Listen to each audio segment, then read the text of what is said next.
sort of project. It started last spring with students doing thesis prep with, I think, 6 to 8 different advisors.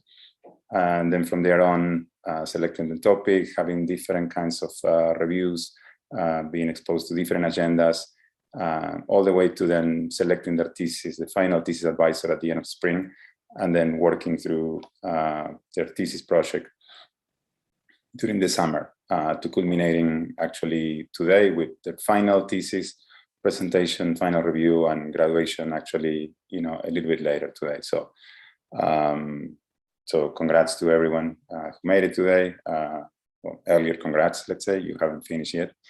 So, so I'm going to introduce the jury we had today. I have my notes actually, because there's a lot of new people that I did not know, and actually it's great to see you, great to meet you here, and I will then introduce. I think we have Peter, who's a later addition to that. So we have today we have Sean Anderson, who's the director of the BR program and associate professor of architecture at the University of Cornell. He was formerly an associate curator in the Department of Architecture and Design at the Museum of Modern Art in New York. So Sean, it's a pleasure to have you here. We have Valerie Agustin. Hope have no more technical problems. He's the founding principal of DNA A+D, a Los Angeles-based architecture and design firm specializing in residential, commercial, civic, and hospitality projects, exhibition design, and urban sustainability research. Valerie, it's great meeting you, and thanks for coming. We have McLean Clutter. He's an associate professor and chair of the architecture program at the University of Michigan, Taubman College of Architecture and Urban Planning, and he's a partner in the architecture practice Extends. Again, McLean, thanks for joining us today. Longtime friend and colleague Ulrika Karlsson, who's a professor in architecture at KTH School of Architecture in Stockholm, Sweden, and is also a founder member and partner at Servo Stockholm. Ulrika, great, always to see you. We have Lois Weinthal, who's the chair of the School of Interior Design at Ryerson University in Toronto, Canada. So thank you for coming. And then we have David Skenazy, who's a design faculty at SCI-Arc and a principal at DESC. It's an architectural practice based in Los Angeles. And then we have Peter Trammer, who's also a design faculty at SCI-Arc and a professor at the University of Innsbruck in Austria. We're going to have, and I only see Marika, but we're going to have 3 sort of floating cultural agents. I will introduce them. Jasmine Benjamin, who's an associate professor of architecture at the University of Milwaukee and a visiting design and history theory faculty at SCI-Arc.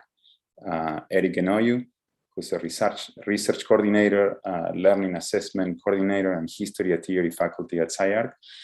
And then Marika Troer, who's faculty and history theory coordinator at SCI-Arc. Finally, the students you will see today are from both Marceline Gao and myself. So I'll introduce Marceline. Marceline is a design faculty and design theory and pedagogy coordinator at SCI-Arc and the principal of Servo Los Angeles. And for those you did not know me, my name is Marcelo Espina. I'm an architect and a design faculty at SCI-Arc and a founding principal and partner at Parents in Los Angeles. So let's see. Well, I introduced John already, and Sean Cooper, who's one of the design faculty at SCI-Arc and is one of the 2 sort of master of ceremony of this big experiment, which is graduate thesis. So I think that's pretty much it. Marceline, anything you want to add, general, before we get started? No, I think you covered it. I don't know, but thank you. Okay, so yes, so then without further ado, we'll get started. Shreya, I believe you're the first, right? Okay. Yes. So you'll see 2 of my students and then 3 of Marcelin's students at the end. Okay. So Shreya, best of luck and take it away. Hi, everyone. My name is Shreya, and my advisor is Marcelo Spina, and my cultural agent is Marika Trotter. I'll begin.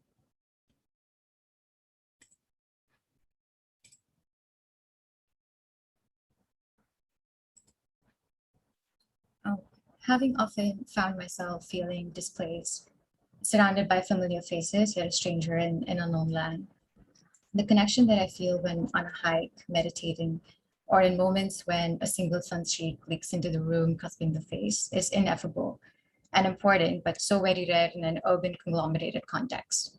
This led me in pursuit of wanting to create spaces that celebrate the individual and connects them to the surroundings simultaneously.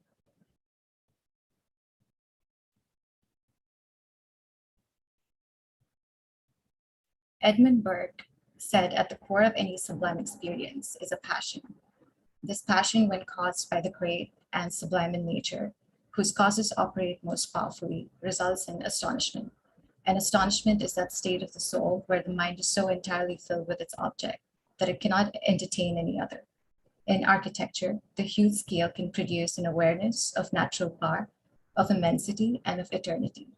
Sublime is an idea of purification and unification, where an individual feels involved with their surroundings.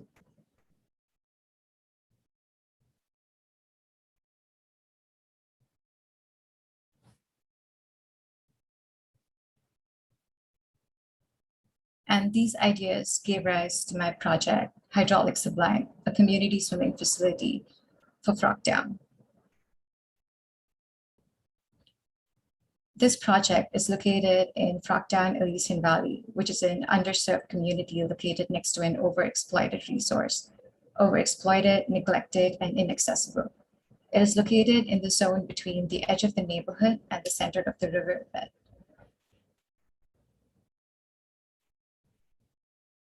And the site area is approximately 94,000 square feet. The concrete embankment is broken to free the river and establish access to it through a swimmable lagoon.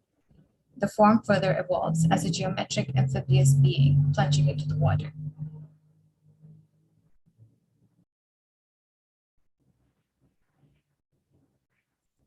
This thesis aims to provide a radically new way of physical, visual, and phenomenological access to the LA River.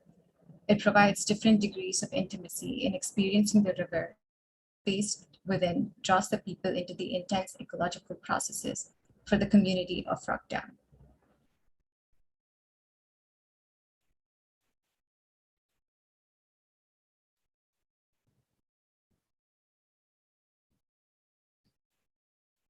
It aims at incorporating the philosophical idea of the sublime to aid in enlarging the human experience of the LA River in a way that is provoking and one which was not possible before.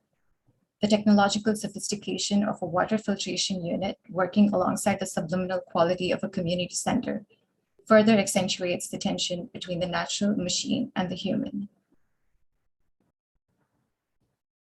Firstly, a technological sublime that enables a swimming facility alongside enhancing the stressed ecology of the LA River.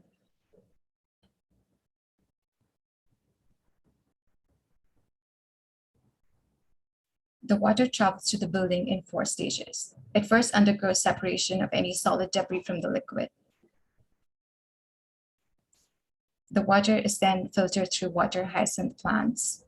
This portion is placed on the roof since the plants require sunlight, and this portion of the roof is accessible by people as well.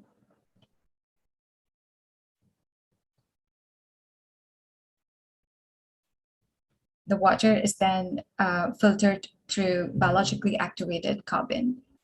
It is then passed through ultrafiltration membranes as a final step, before which it is released and distributed into the swimmable lagoon and the river. Here are some of the views of the spaces hosting the processes.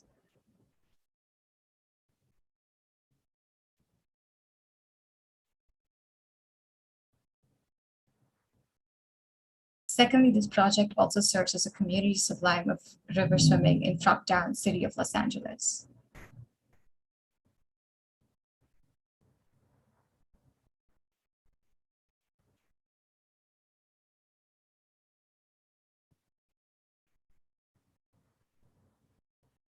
There's something beautiful and powerful about how we occupy and move through spaces.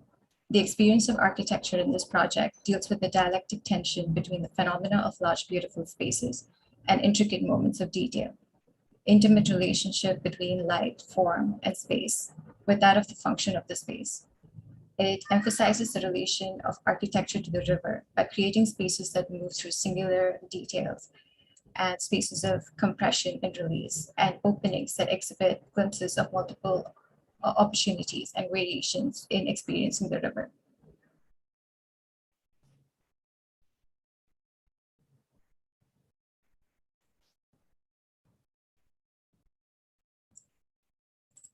Sorry, I think this seems to be a glitch.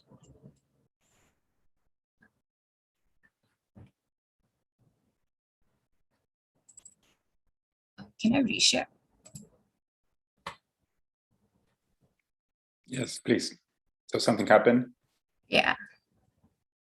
Yeah, just like go back to where the glitch happened and just, move from there.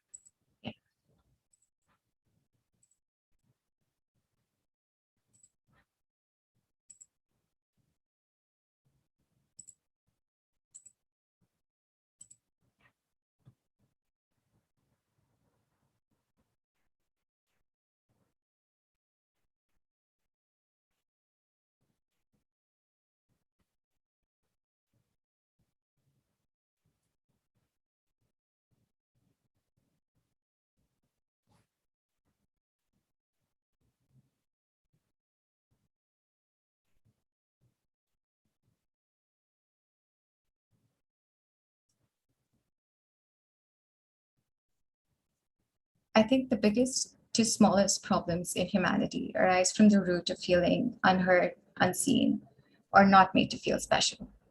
I believe the same exists in generalization and mass application of a formula to the generation and perception of experience of spaces. Hence, I think it's important to create subliminal spaces where one feels heard, seen, and is made to feel significant. Thank you.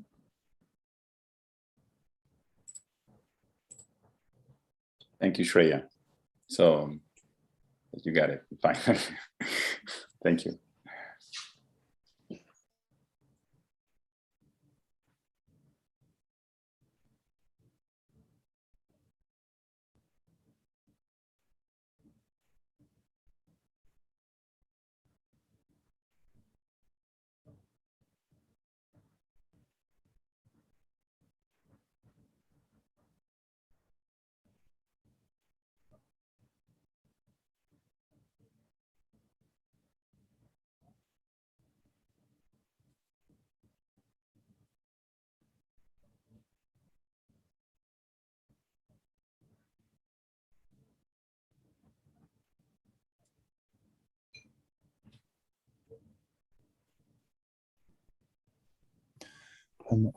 I'll try and speak as best I can for a moment.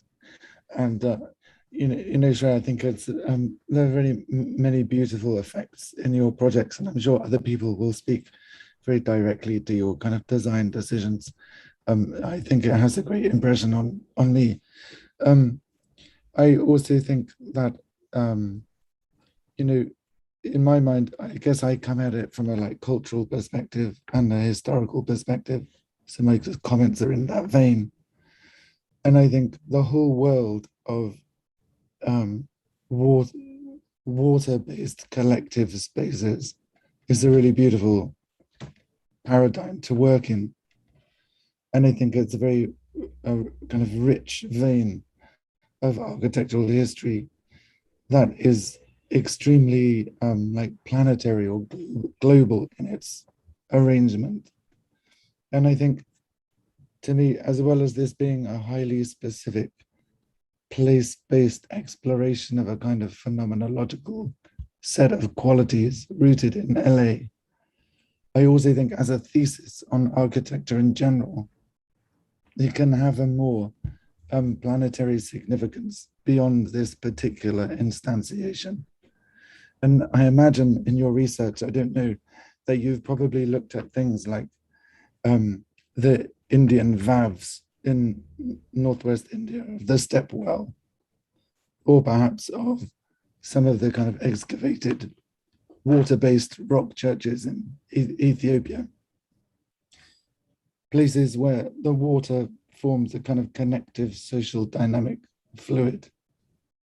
And your presentation has been focused on the kind of phenomenological effects of this, but I just want to kind of acknowledge that I think your work ties into really deep currents of architecture's relationship to the social via the collectivizing acts and rituals of gathering around water.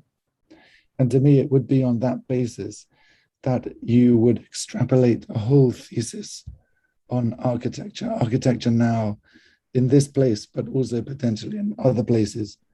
And so I would just say, in the way that you develop this, I think you should feel free to see yourself within that context.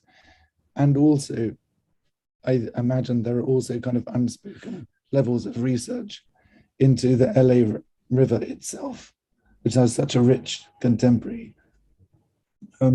site of investigations. So when you develop this and package it and publish it or do whatever you want, I think bring in that research. And I mean, I know David might also be able to speak to broader cultures of bathing together and other social resonances there. But, I think it's beautiful and highly suggestive of these many different cultural dimensions. I guess I have to respond to that. I feel I just got caught out a little bit. Thank you, John. But no, I think the question of bathing is interesting. But I was trying to think of what you've done, and I guess there's two things that seem to kind of stand out to me in the way that you're defining the sublime. Like if I were to just read the form for a minute, it seems like when I look at like kind of more of the elevation, it looks almost like a staircase. And in the world of like Claude Parent, were you at SCI-Arc when there was the exhibition a few years ago, the Claude Parent exhibition in the library? No. Anyway, it just seems like in that sort of space of like looking at the oblique as a kind of radical, formal sort of proposition, at the same time as being somehow kind of part of the infrastructure of LA, which seems like a pretty smart thing to do. So anyway, I like the idea of being able to kind of mix a kind of, I guess, radical formal project or disciplinary project with a sort of new proposal of some kind of radical social project at the same time. And I guess that's the way that I'm understanding your thesis as a sort of proposal on the table, is like, how can we reinvent perhaps the bathhouse, community swimming pool typology in LA as a part of the infrastructure of the city, and sort of also take on this kind of maybe formal disciplinary project to some extent of like moving against kind of the ground plane, let's say. And somehow in the mix of those things, we would sort of end in this space of what you're sort of defining sublime by looking at these different things. And I think that's like a pretty nice sort of proposal as a thesis. And I love some of these views. They're so beautiful. And I was trying to think a little bit about like the water infrastructure of it.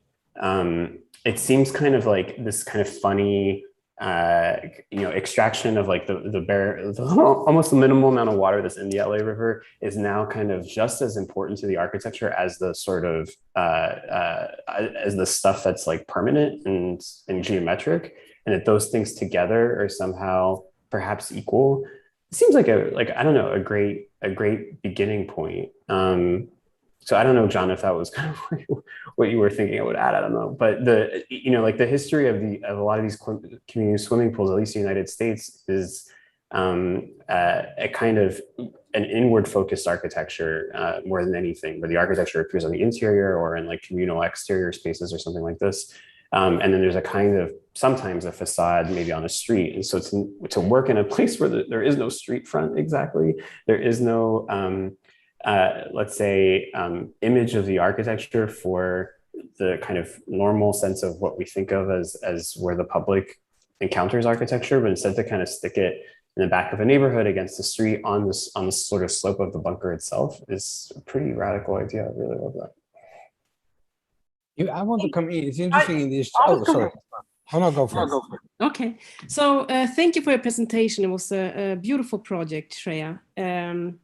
A couple of things. I mean, I was also thinking, of course, of Claude Parent and the Oblique project. And I really like how you engages also the LA River in terms of its formal construction or the sides that the whole thing, or the oblique plane, and how you start to engage with that. But also how you almost creates a series of layers of how the water will travel up, or how the structure engages or starts to kind of walk up the side of the LA River.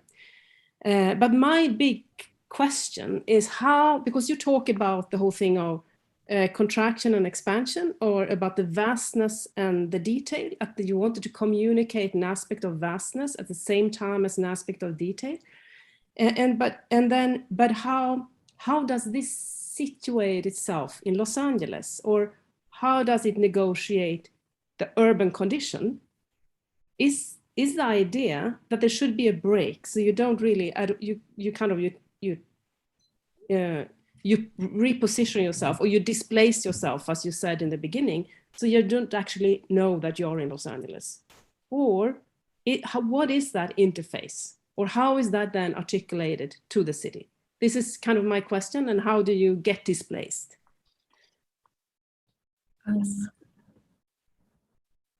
I think for me, what I was, when I said displaced, I was trying to hint at how when I first came to the city of Los Angeles, it was like, because it's the first time I'm coming to the city, like I naturally did feel displaced, like from hometown, and it's coming from a very individual perspective. And and for me, what I relate to the idea of sublime is under many banners of sublime, I think it has a power to unify people even when you're displaced, like irrespective of where you are. And so even when I'm away from home, like if I were to like go on a hike anywhere, like I still feel a connection with the city, even though this is not technically my home yet. So so that's the idea that I'm sort of trying to communicate. I can jump in for a little bit here too. I really appreciate the project. What I find most interesting about it is what I read in the forum is a kind of allusion to some of the art world references that you had in some ways, the Whistler and others, that are really trying to introduce the idea of the sublime as this kind of dislocating experience between the kind of scalelessness of nature in some ways and the individual. And so I read in the forum, I see the Perelm reference for sure, but I also read a kind of allusion to the geologic and a kind of scalelessness in the moves. But what I find to be like the most interesting and maybe original contribution is that you seem to be interested in also combining that with this thing that you're calling what did you call it? Like the technological sublime or something like that, which combined with this kind of experience, this kind of dislocating experience of the scalelessness of the forms in some places, I think it's the most interesting. It's like finding the sublime through an introduction of the individual to the largeness of systems or of the infrastructural in some way, which I think, like socially and culturally might have the most contemporary balance and also value in what you're doing. And so to that end, one thing that I wish it happened more, I saw like in the first rendering, I think in the sequence of renderings, we're in, one of these kinds of beautifully phenomenological spaces with a lot of these kinds of geologic illusions around us, but also we see pipes, we see infrastructure, we see kind of indications of systems. I'm wondering if that could happen more, or I guess I'm wishing that that could happen more. I think about like the experience of occupying, you know, I live close to Detroit and then the Rust Belt. So I think about the experience of occupying like remnants of the post-industrial, of the machinic from the early 20th century, and the kind of sublime aspects of that that might, you know, culturally start to introduce us to systems larger than ourselves in a way that I think could be, you know, really valuable in this day and age of the kind of threatened public and the threatened collective. Yeah, but I think that's a really good point that you bring up, McLean, because it's precisely in the format of the hydrological or the system or the infrastructure that we often resort to, or maybe even retreat to, what might be more commonly characterized as the picturesque. And Shreya pulling that, the kind of the underbelly and the margin and the overexploited and the underserved out of the realm of a kind of aesthetic appreciation of the ruin, which lives mostly in the picturesque, and into a kind of future-oriented sublime is, I agree with you, precisely where the strength of the project lies and where its innovation and kind of potential for the field lies. I will say, though, to that end, Shreya, that I think there's still a little bit too much reliance on the beautiful imagery that you're able to pull from the design, and a little bit less comfort with, say, a detailed section or a detailed sequence of plan drawings or other forms of drawings that might give us more architectural specifics. I think for the project, you know, and I'm imagining that you're going to keep working on this as your project, as your thesis going forward. I think for the project to really land in the world with its kind of its full majesty and its full potential, you need to also invest equally in the technological and, as you said, the hydraulic end of the project. It can't just exist in the register of beautifully lit scenes. It has to be able to do both. I think I also want to say thank you for the presentation. I think it was, you know, very beautiful. And to follow up what Marika was saying is I agree, because for me, I was most fascinated, you know, if we come at it from, once again, the art historical perspective of the sublime and the scaleness, what was most intriguing to me is how you were trying to make this connection between that scale and then I think the context of a very specific neighborhood that you identified, once again, as underserved that could really benefit from, let's say, a sort of facility like this. And so if I was going to talk about some of the strengths, I think most people have already touched on this, is the scale of it. I'm curious, although, to know how does this building work when maybe there is no water in the LA River, right? Because so much of the way, and I think some of the imagery is when, you know, is about when the water is there, right? But quite frankly, we do live in a climate where water is not always so present, right? And as, you know, the issues of climate change continue to evolve, right? I think that's one contextual issue I think to consider. But I do think that having some additional imagery that would captivate me most, once again, what's to do with community. So how does this building now work at the scale of, I can imagine children who are going to come and swim here, right? Or families or people. And so I think, to me, that would be the last stitch to begin to connect, you know, the vast scalelessness of Sublime with, you know, this community that you're purporting to serve with the project. Because I think it's, you know, it's monumental, it has this, you know, great scale, but like, even when I look at some of the images that are scrolling past us now, is what I want to see is, you talked about that little bit of displacement, is how does this place, perhaps at that scale, find a way to make people feel like this is, you know, part of the community, or that they belong in that space. But I do think that it is a very powerful project. You know, Valerie, on this line, it's interesting, you know, when I see it, it reminds me this technical idea of the sublime on very early modernist ideas of Tony Garnier's city, you know, where you have on the one side the power station, yeah, that makes city, and then you have what John Cooper said, this fantastic swimming pool. I don't know if you know these drawings, yeah, the gigantically large, you know, as a collective pool, but it's oversized, yeah. So I think it's a very interesting for me phenomena to merge these two things of a communal infrastructure, yeah, the pool versus the power station. And I thought it has this early modernism idea, yeah, that you can experience this both as making a city. Yeah, I found it a very interesting relationship to that idea. And maybe I'll follow up on some of these thoughts as well. All right. And sorry, we're all trying to jump in.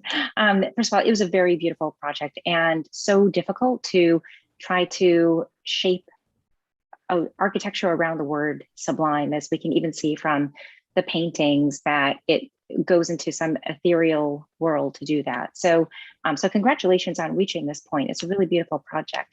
And a number of the comments have, I feel like, really touched upon it. And I also want to follow up on different areas, such as, you know, areas where there's the reference to the geological and the form, the language that you're working with that almost looks like tectonic plates, but at times they, you know, in my mind, I can't help shifting over to thinking about kids coming to this place and automatically seeing slides and, you know, wanting to really engage it in a way that kids would engage, or seeing greenery and knowing that it has the potential to become an urban garden, which I can't quite tell if that is part of the design, but it looks like it has the potential for that too. So it seems like in terms of the demographics of interests by age ranges, that there's so many opportunities that could be happening here.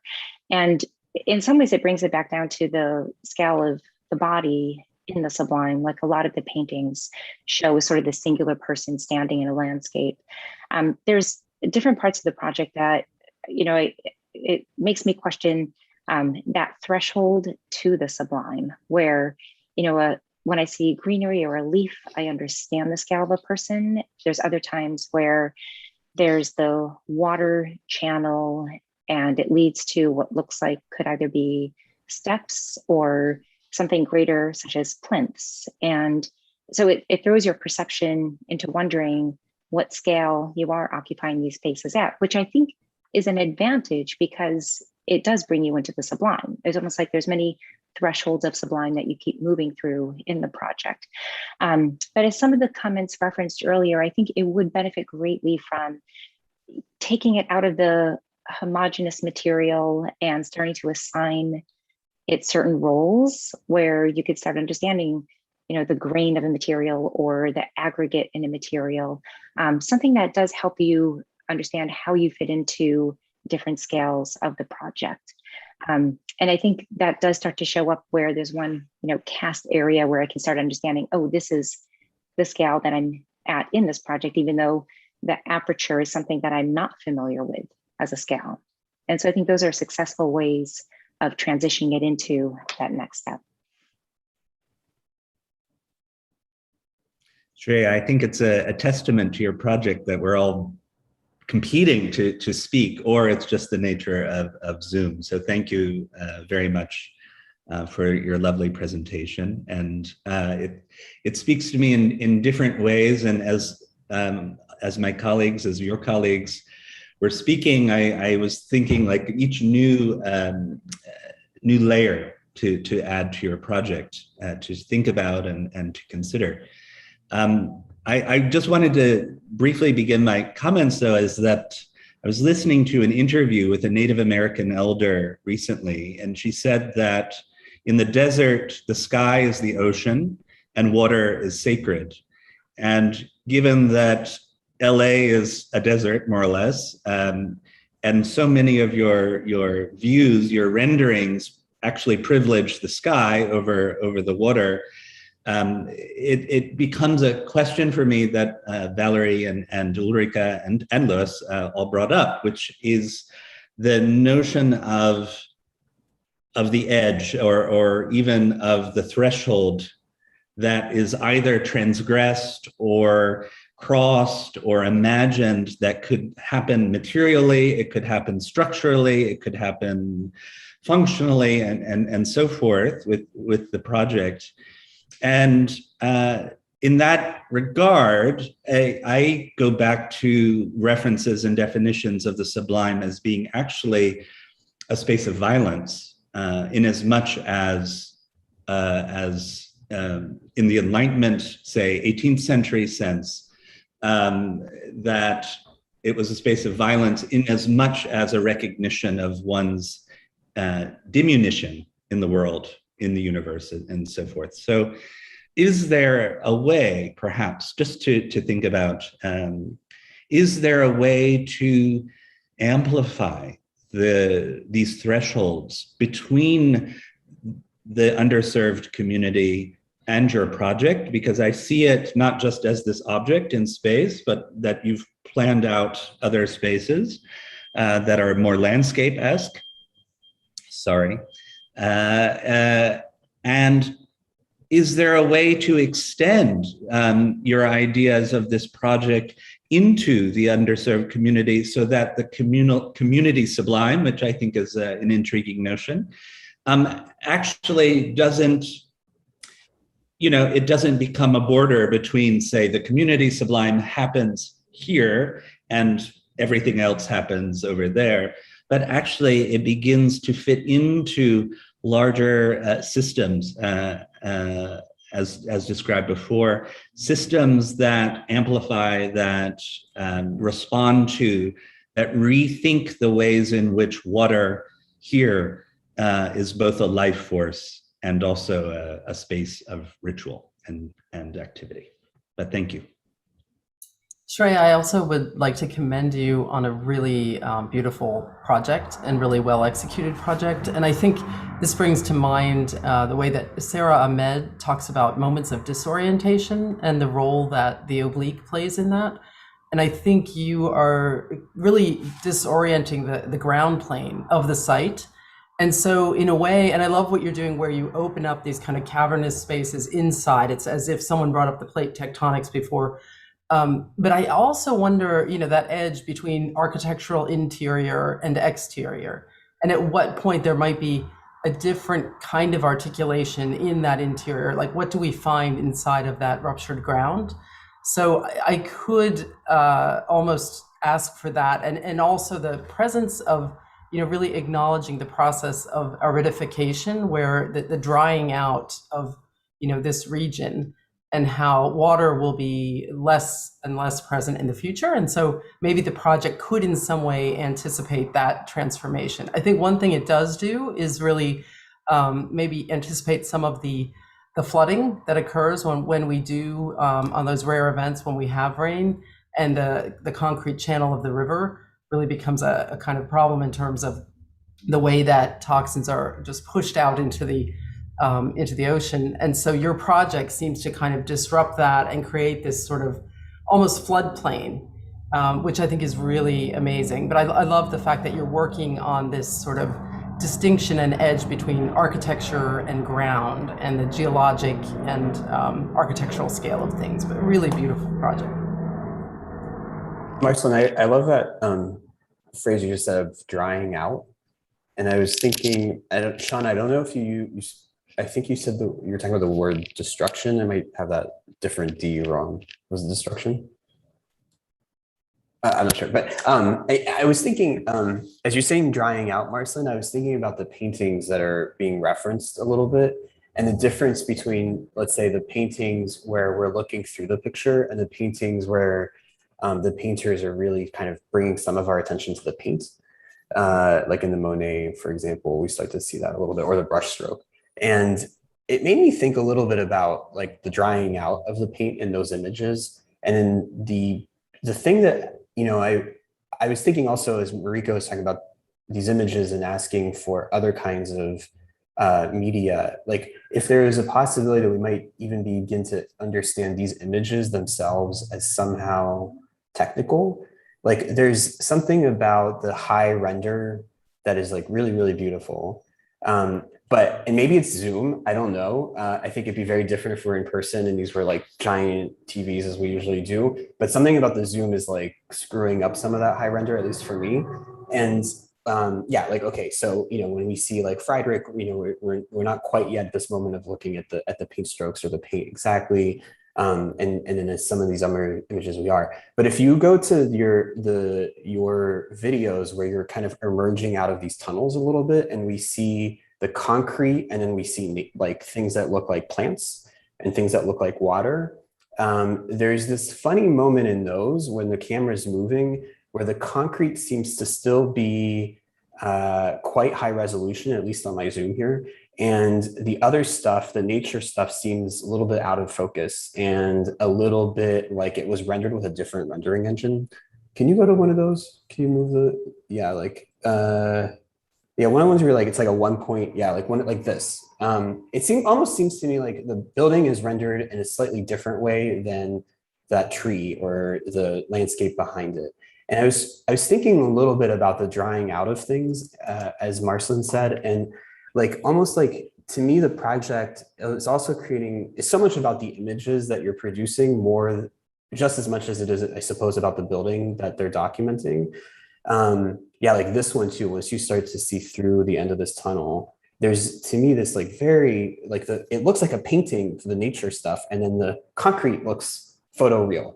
And I was just trying to think about like the way that you could get them so close where it almost is unnoticeable, but it's yet slightly noticeable in these spaces that they come from slightly different places. There's this total disjuncture between the two that I don't know. I think that there might be something about that I don't see in some of the other videos that you've made, but there's something about like the different sort of times of like how, you know, easy it is to render concrete in a software like this versus how easy or difficult it is to render the water or all the tree leaves or whatever it is, different computational powers, let's say, that I think it speaks to some level about that as well, just as much as it speaks to kind of infrastructure. It speaks to me to like the infrastructure of computation to some extent, at least these images do.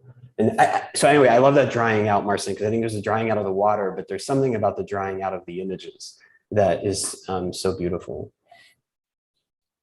Okay, thank you everyone for all the super generous and thoughtful comments to Shreya. Shreya, I mean, congratulations. I think it's been a pleasure to work with you, to see you experiment with all these ideas.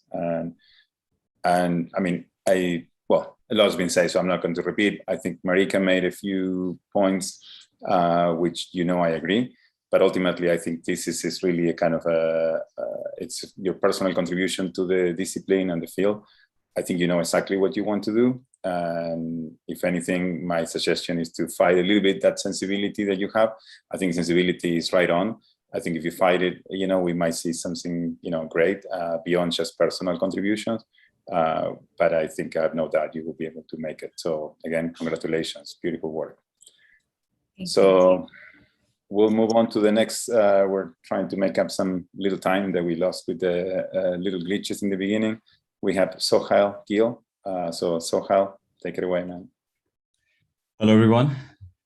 Let me share my screen. Can everyone see that? Yeah.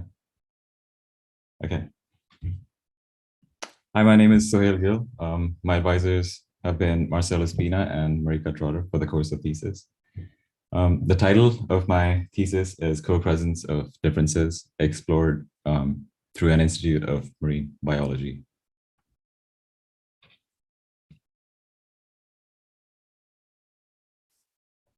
The notion of nature as a separate entity, distinct from human culture, has dissolved into the reality of ecological coexistence, a reality of being together in non-hierarchical ways, while preserving individuality and discreteness. This tension between co-equal things that are both alien or familiar to us allows for ambiguity and intimacy, as they are already deeply entangled in the world. The diversity of life on our planet is threatened by the destruction and reconfiguration of environments by human civilization, sometimes irreversible changes which have produced a new category of the natural. To engage with this new nature, without reifying traditional definitions of architecture and environment, architecture should position itself with co-presence as the primary mode of operation. I'm using the term co-presence as a middle ground between a dichotomy in which the natural is seen as both our natural environment and its entanglement with humanity, and what we humans perceive as natural in a material sense, in buildings, for example. In other words, the natural as a category is often seen through the notion of the Anthropocene on one hand, and on the other, the aggregation of selective natural materials in our built environment. My thesis positions itself somewhere between the two.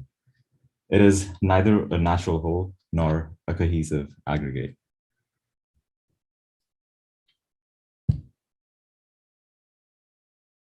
The proposal investigates the architectural potential of holding complex and incommensurate realities together. Realities that resist the obligation to coalesce and instead maintain their discrete qualities to produce the effect of cracks, crevices, and voids in the composition. This tight fit or collision of realities is an idea already embedded within nature and architecture. In nature, through the entanglement of different realities, and in architecture through part-to-whole relationships. Now, of course, all architecture involves the paradox of separate elements held in intimate relationships while holding radically discrete objects at different scales and realities. However, my thesis focuses on the tolerance of our attitude towards ambiguity taking place between the objects, in the crevices and seams, in moments where different materials interact, where entirely separate programs coexist, whether circulation fits within or drives a spatial configuration. In a sense, the co-presence of differences is also a way of holding ideas together, a sensibility towards tectonics, efficiency, and value systems that proposes a novel aesthetic of the natural. The project is located on the shores of Malibu Lagoon State Beach, California, on the site of an existing structure, the Adamson House Museum. The idea of discreteness is embodied at the site through the co-presence of natural ecosystems, the lagoon supporting the variety of marine wildlife and the beach supporting kelp and other vegetable life. The project is positioned within the separate ecosystems of the site and intends to complement the environmentally sensitive habitat through the production of additional ecologies.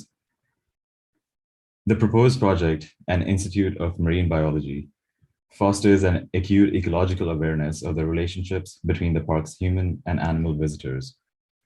The extensive research being conducted in the field of marine debris pollution and wildlife distances itself from human culture in the same way that nature is considered out there. In this way, the project creates an experience that is more immersive rather than being placed within the Malibu community. For example, you can see the separation of parking from the main structure that creates an experience walking in through an overhead promenade without obstructing the flow of traffic. Viewing the project here from a distance reveals a sense of individual parts within the orthogonal aggregate through the crevices, cracks, voids, and openings. The oblique figuration of the aggregate breaks the orthogonality of the project in the landscape. These diagonal lines extend both to the ocean and the wetland site, bringing in the element of water through outdoor pools and vegetation into the project. The horizontal circulation at the entrance level not only leads into the public space within, but also provides access to the coastal shore. One thing that becomes immediately visible is the difference in the plan above. If the objects in the previous plan were more embedded within other objects as separate cells, this one seems to be detached from its context and float above the ground. The notion of sameness or continuity is in contrast to the ideas of discreteness as seen in the plan drawing. The continuum of space is broken by the circulation on this level that leads out and across the central space.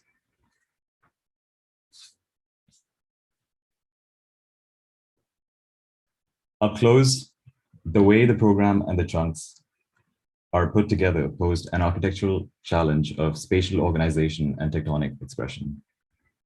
It became the investigation of the project, putting different realities together.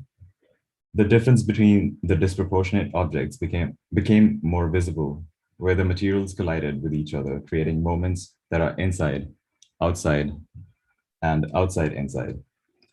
The ambiguous entanglement allowed for some key discoveries within the project. One, the autonomy of space as seen in the plan drawings. Two, the literal problem of construction of separate materials and not having to apply unified facade system. At a glance, you can see the individual quality of pieces juxtaposed in a tight fit. The connection becomes more ambiguous when the scale of the detail changes.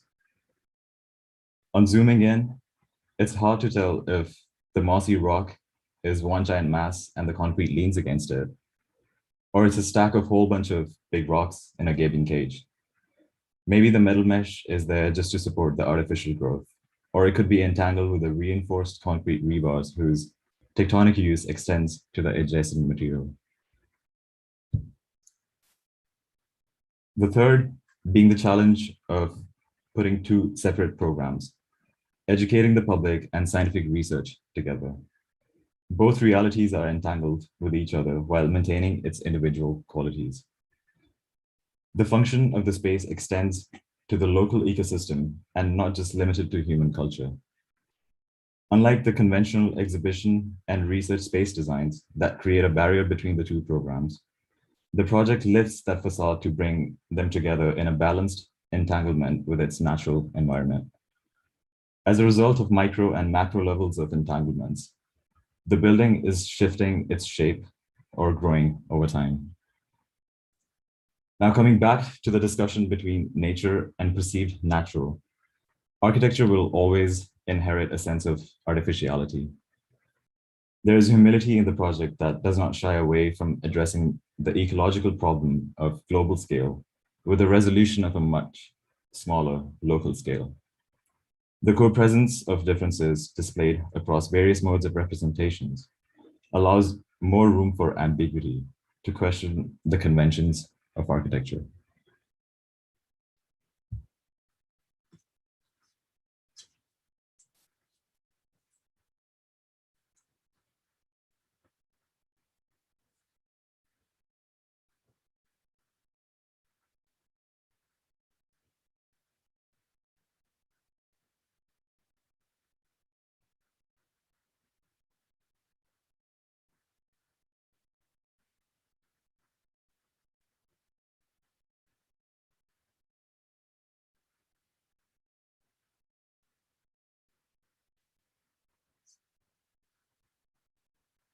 Okay, perhaps I start.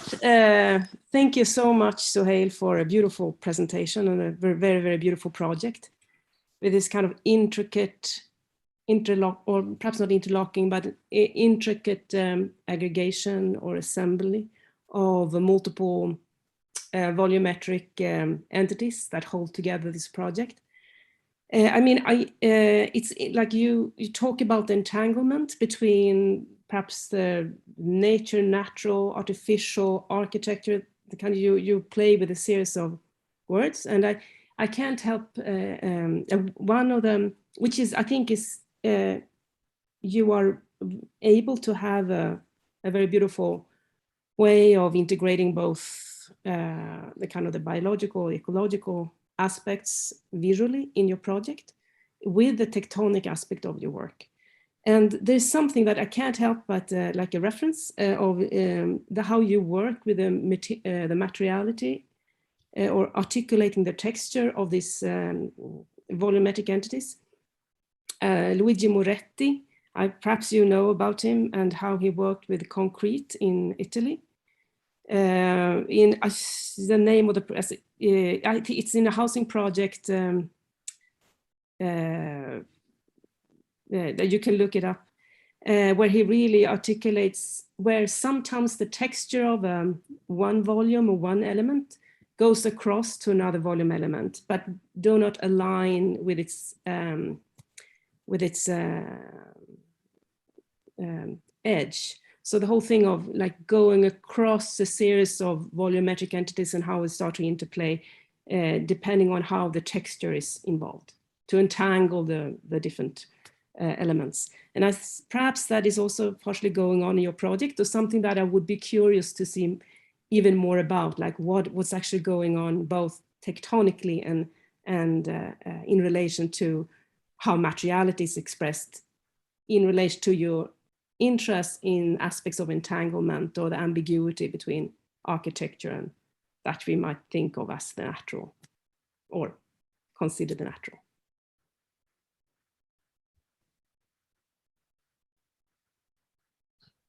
I'll dive in next. Yes, thank you for a great presentation. I got to say, this project got me really excited, kind of like really pumped, and I have like a bunch of notes here. Hopefully, I think there's some questions along with comments. I think for me, what was most intriguing was kind of wrapping my brain about is this, how challenging the architectural convention, I think specifically around like facade and elevation, all of those things that in essence one needs to compose, right? When you're working with elements of architecture.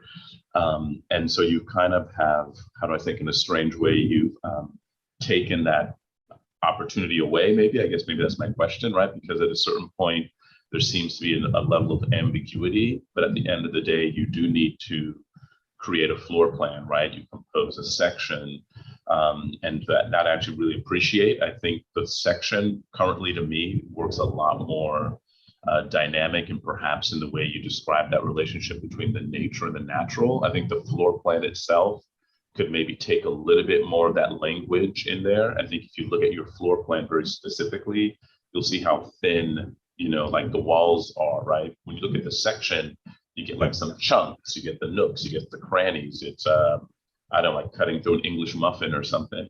And so those create a lot of really exciting things. But to me, the real challenge is like the facade, right? Like this composition where in a strange way, you don't really get to compose something. You almost have to deal with these accidents, these collisions, these ambiguities. And so I think the potential for how those tectonics might develop, and I encourage or imagine that, you know, if you have more time to put into that, is to start to think about the characteristics and the qualities of those materials, right? And how you begin to address those, because at a certain point, it's not just like happenstance, right? Like it's kind of like, I would say, it's almost like a subtle ambiguity, right? Like there's some mechanisms for, I think, designing that facade and how that all those elements come together. And so for me, that's pretty exciting. So I think there's a lot of rich opportunity for discussion and development. So thank you. I'll echo that, Sohail. Congratulations. Another lovely presentation, second one of today. I was struck first by this, not only the division or the proposed division between nature and building, for instance, but also this moment in particular that's on the screen, where nature could be seen or registered as an invasion into the architecture or into the built world. And yet the subtleties that Valerie was just speaking to allows for very different kinds of experiences to happen. That in your presentation, you spoke about going from the parking lot, something as something as quotidian as the parking lot, into this set of experiences, if not rituals and movements through space. And to that degree, I agree with Ulrika and the Moretti reference, but I was actually thinking also not of the project of housing by Moretti, but the Fosse Argentine in Rome, which we don't have to talk about the context of the monument, but it's a very deliberate act by, I think the architect is Perugini, in post-war moment in which you move from the quarry into the space of remembrance, and under this very heavy concrete, or supposedly heavy concrete mass that's floating above you, and you're deeply set into the ground. And to me, this is where your project begins to talk about this relationship of the body and of ritual and of movement through and almost bypassing the moments in which these subtleties and these ambiguities happen, right? With the exception of these moments, right? They become more public moments and you see the interaction happening. Whereas the kind of exterior it belies what's happening on the interior, as it were. So very beautiful, congratulations. I would love to see that in Malibu, haha. Thank you. I'll jump in just to echo. Maybe, go ahead. Go ahead. Well, I'll just echo congratulations. I think it's a really nice project. I think the real strength is in the formal articulation, and as Valerie said earlier, I think the section is super beautiful, and the kind of part to whole or part to part relationships that emerge through these kinds of hunks, through which I think you're trying to kind of analogize the incommensurate realities that you're talking about in the project. And maybe in the course of a thesis, you have to choose where your contribution is going to be. And I think that in the course of a thesis, you can't do everything. You kind of have to aim and decide like where the disciplinary or extradisciplinary contribution might be. Nonetheless, in this case, I'm sometimes really wondering if the project would benefit from more of a ecological way of drawing and diagramming. It seems to me, especially when I see what's happening in the renderings, that it's actually highly reliant on systems and processes and ecologies, unless those green rocks are literally like concrete painted green, which in and of itself, I would not be opposed to. I think that could be kind of interesting. But it seems like there are systems crossing this. There are ecological processes that allow that hummingbird to be there, that allows this moss to grow. And actually like getting into what would be necessary for the co-presencing of those kinds of systems and the kinds of cultural systems and human inhabitation and formal processes, seems to me like it would be right at the crux of what you're really trying to draw light to in the process or in the project. All that said, I think it's a really, a beautiful project, and it speaks to its accomplishments that that I at least can point to those things and say, oh yes, these are the kinds of larger processes and kind of complex systems that he's trying to comment on in the project. So I'm glad, McLean, you went first, because a lot of your comments I absolutely echo. And Sohail, this is a really beautiful project. Congratulations on it. And I was completely pulled in just from the very beginning when you were talking about that space you were working in between materials in the built environment, but then also what we look at in the Anthropocene. And I don't know if this exhibit went beyond Toronto, but there was a great exhibit here about the Anthropocene. I know there's been different ones, and the images that come out are just kind of mind-blowing. But I really appreciated that you're looking at these through those images that look like core samples. And I can't help imagining, the next step in reflection of your project is what would a core sample of your project look like? But also, how do you get to that core sample? And you're using lots of terms that just completely pull me in. I'm always interested in whenever there is that space of unknown, such as crevices or seams, the cracks, the things that show up naturally, man-made, that they just show up over time because everything's shifting. And when I think about something specific like, a seam, where to me, I think of that in the context of textiles, and you pull the thread out, you're left over with all these kind of punctures, which at a different scale is like core samples. And how would you start to think about, those as potential new forms of construction that help link your new construction into the existing environment that's there, seeing as how part of what you're looking at is this aggregation of man-made, natural, and how they begin to coexist to be able to support a program like this. So to me, there's so many like great ways to go with this project. And I just hope you'll keep investigating those areas because I think they're incredibly rich.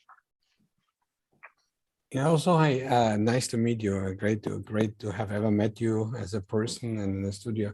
Perhaps I'm completely off what I'm saying now, but you know what is really interesting, what reminds me, as long as I look into your renderings, it looks to me as if the building and the nature are one. The only difference is one just has reorganized its materiality. You know, if you think about, there were two movements that I always got interested in, like brutalism, you know, and the kind of archaic architecture in the 60s and 70s, you know, where I come from.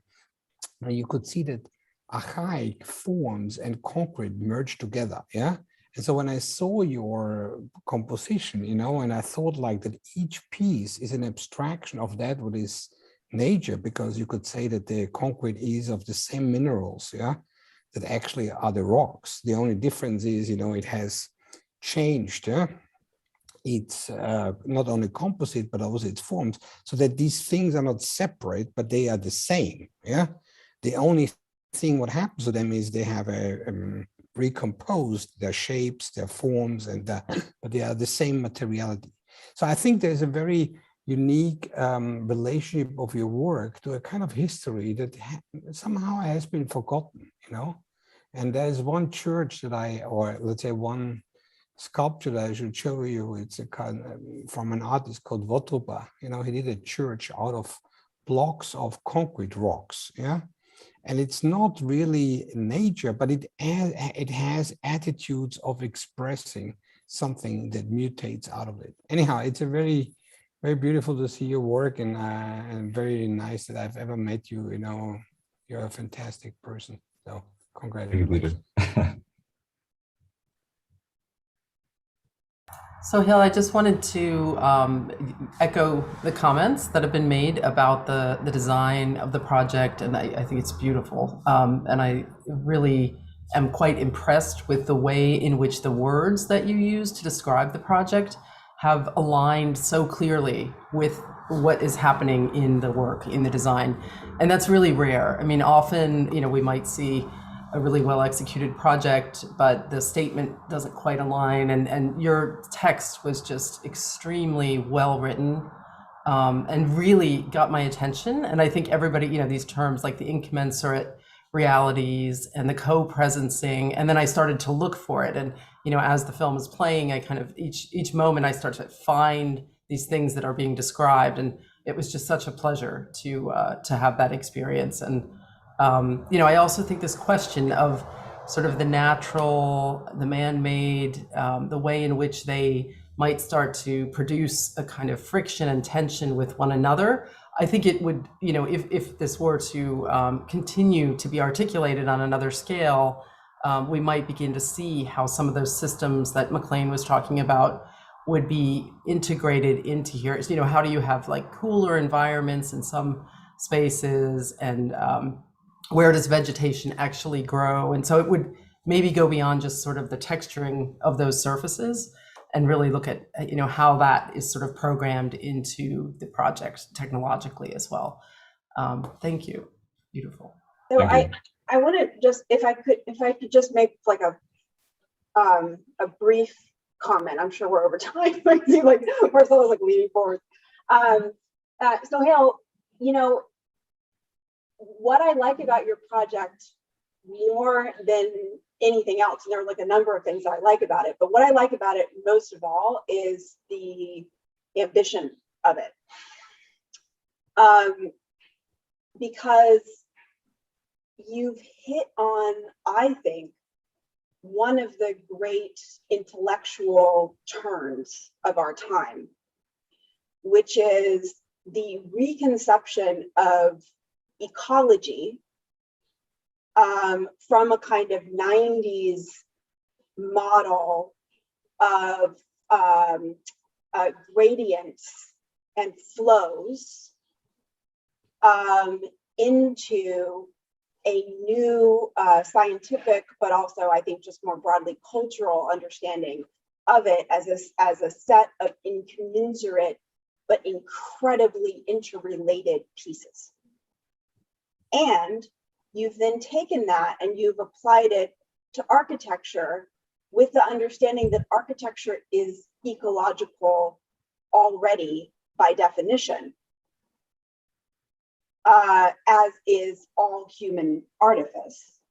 And then you've flattened the ontological plane, if you like, to say, now what does that mean? If the relationship between architectural parts is no less and no more important than the relationship between architectural parts and non-architectural parts, and the kind of the relationship between programs and the relationship between materials and the relationship between forms and the relationship between figure ground and the relationship between, you know, what the hell does that mean? And how could we begin to operate in that mode? Now, that to me is one of the great questions of our time. It's one of the great challenges and opportunities for our architecture to tackle. And I'm so impressed that you took that on for your graduate thesis, that you hit on that and that you honed in on that in the way that you did. So incredibly ambitious project. There are parts of it that to me seem also very incomplete and very underworked out. But I'm not saying that that's not a critique. That's just pointing to the largeness of what you've taken on. And looking forward with great anticipation to you continuing to work on this, to work in it, to develop it, and to explore it, because there's a lifetime's worth of work here for you. Thank you. Thank you, Marika. And I think unless there is anyone else that wanted to say something, I wanted to just conclude this, at least this first half session, by congratulating Soha for really, really amazing work. Outstanding. You really did a fantastic job overall. And I think, you know, I agree with Marika. If anything, it was super ambitious. And I just want to echo, I think it was Sean's comment, you know, maybe because it's Sunday and it's a nice warm day in LA, but I love to see that in Malibu, you know. So awesome. Okay, congrats, man. You know, really fantastic job. So we're going to have 10, 15 minutes coffee break, or, you know, just relax, go walk around. Let me see, it's like 11:25. So it means that brings us back at 11:40. That sounds about right. Awesome, guys. Okay, so we'll see you soon. All right. Yeah. Okay. Thank you all. Bye, Shreya. Okay. See you later.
Hey. Hello again. Yes, we're back. What time is it for you, Ulrika? Like... Now she is 20:40, 20 minutes before 9 p.m. Okay, all right. 8:40 p.m. Yes. That's okay. It's okay. I hope it's okay. Fine. Okay, so.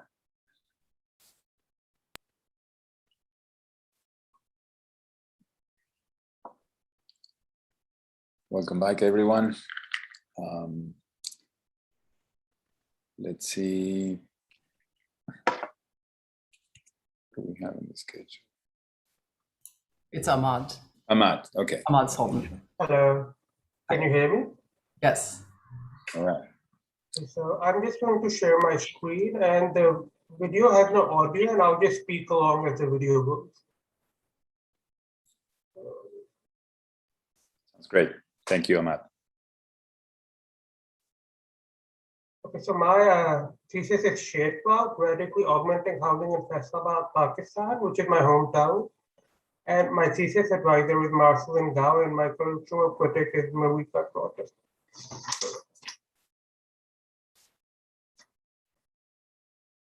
The reality of the world in 2021 is a planet heating up rapidly, exceeding the most dire predictions. This comes at a time when resources are becoming increasingly finite, and the time left to correct course is limited. Pakistan is particularly vulnerable to the challenges posed by climate change, with both flooding and drought an increasing concern. These issues crop up especially in urban areas, with phenomena such as the urban island heat effect, which makes living in these cities a challenging proposition. Existing structures in urban areas no longer adequate to respond to user needs. Neither can we afford to replace them wholesale. My thesis proposes to address this dilemma by using an augmented as opposed to an adaptive approach to this problem, by adding and retrofitting existing structures to customize them to suit the world we live in today. My approach involves taking on the scale of a neighborhood rather than individual dwelling units.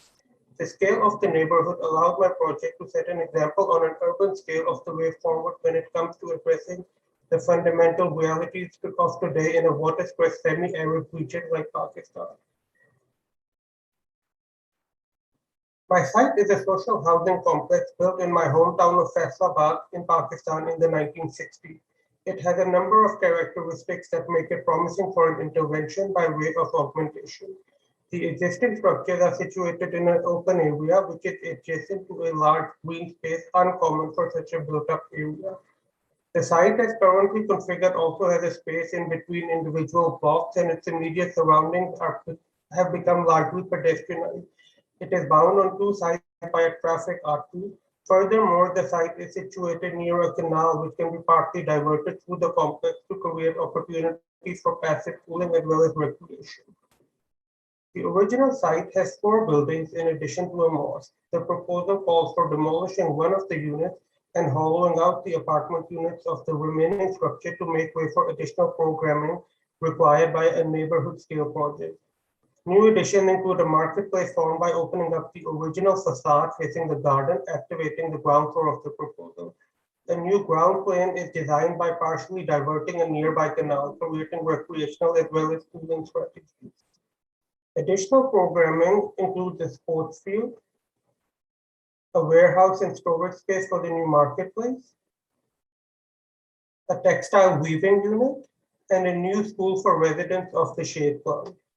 The entire area is covered by an 8-floor high trellis structure. The varying density of the trellis is key, from thick load-bearing members to lighter structural members acting as a connective tissue for the shade cloud, to shade providing elements of the cloud which help to create microclimates. Residential units are located inside the trellis structure. Private recreational areas for residents of the shade cloud are also plugged into the trellis, including a hanging garden, as well as a theater or auditorium space to form a vertical low-rise mid-density neighborhood archetype. The trellis is disrupted by 3 atrium spaces acting as light wells as well as public spaces for gathering and are connected by pathways in the cloud for circulation. I approached the project through 3 scales, the first being the scale of the neighborhood, which the proposal as a whole provides, with all facilities either within the structure or at walking distance. Other than residential units, a theater space or auditorium is integrated as part of the trellis structure. The main outdoor community space is a suspended garden within the trellis, provided with generous shading as well as a cooling through a mist mechanism, drawing water from the diverted canal below. Other platform spaces have also been provided, which are free to be used as desired by the residents. The ground floor is designed to enhance the public aspect of a neighborhood. It has a marketplace facing the front gardens to provide for both the residents of the shade cloud and from outside as well. The facade has been updated by making it porous, both by removing parts of it and by introducing a jali pattern prevalent in the subcontinent to help with light penetration and ventilation. A school has been integrated within the refurbished existing structure, which can be attended by both residents of the shade cloud as well as outsiders, a way of making connections beyond the physical boundaries of the project.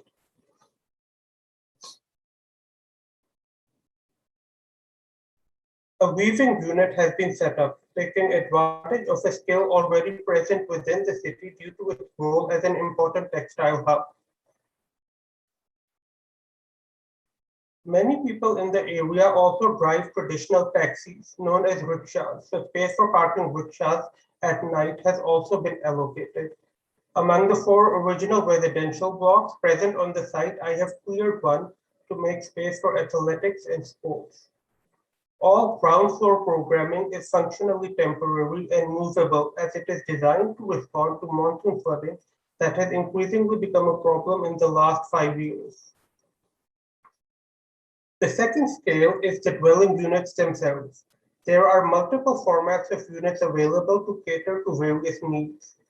The units are well furnished and are also located to take advantage of views from elevated vantage points with balconies and generous windows.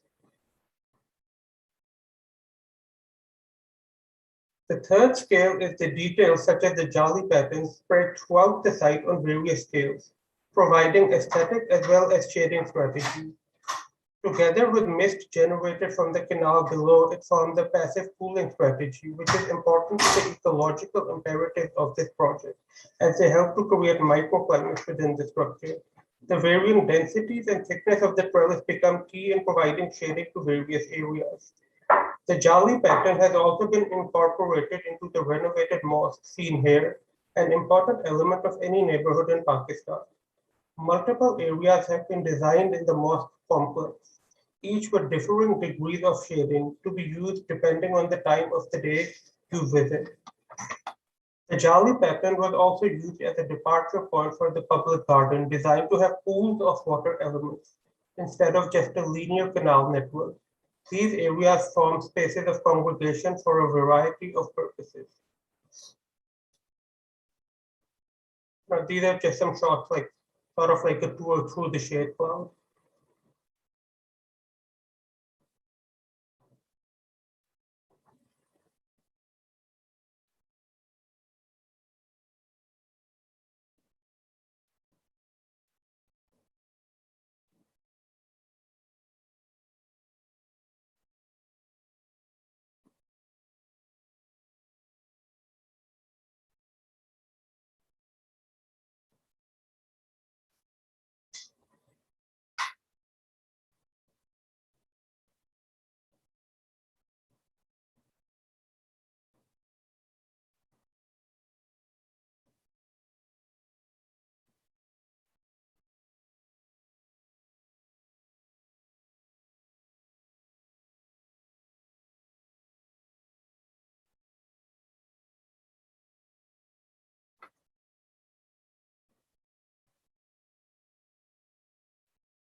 This thesis demonstrates the efficacy of an augmented architecture.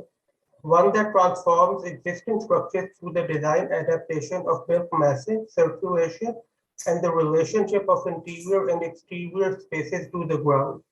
The shade cloud produces a three-dimensional microclimatic architecture.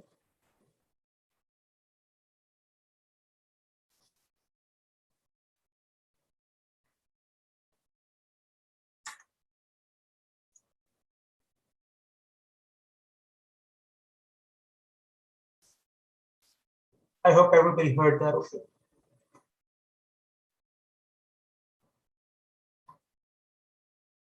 Right, so I'd just like to briefly reiterate some things. Like one thing that came up during thesis research for this project was its like apparent similarity to like mad urbanism, the concept from the 60s, and that came up a little bit. And I'd just like to like sort of differentiate this project from like that concept.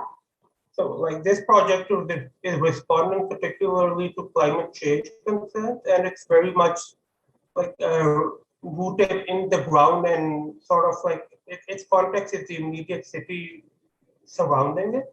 And so it's very much rooted in the place that it is located in, as opposed to something like the Paris Spatial Project by Jonas Friedman, for example, which is like he produced a second city in the sky, and like his design is hovering above the city, and this design sort of is like really rooted into the city. And I've redesigned the ground plane and re-engineered it to sort of activate it programmatically. So just talking about like some of the differences between that concept and this project. And I did some research on those projects, and by the Peter and Alison Smithson projects as well. And one thing that I found out that I sort of realized about them, that a lot of them are like planar projects. So like they're like very plan oriented, and in that sense, they're almost like two-dimensional. While this project is more like, it's more like an immersive volumetric grid project. So it's quite like, yeah, so that was just something that I thought I should put out there. Just sort of like differentiating this project from that concept.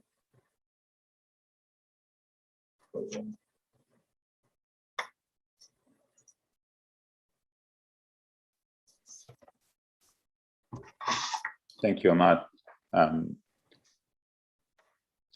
There was a question in the chat for you. I'm typing it right now. Oh, great. Okay. Or you can just like you can just answer it. I think it'd be good for everyone to hear. It's 8 stories, so that would put it like somewhere, I guess, around like at 20 to 24 meters maximum. So yeah.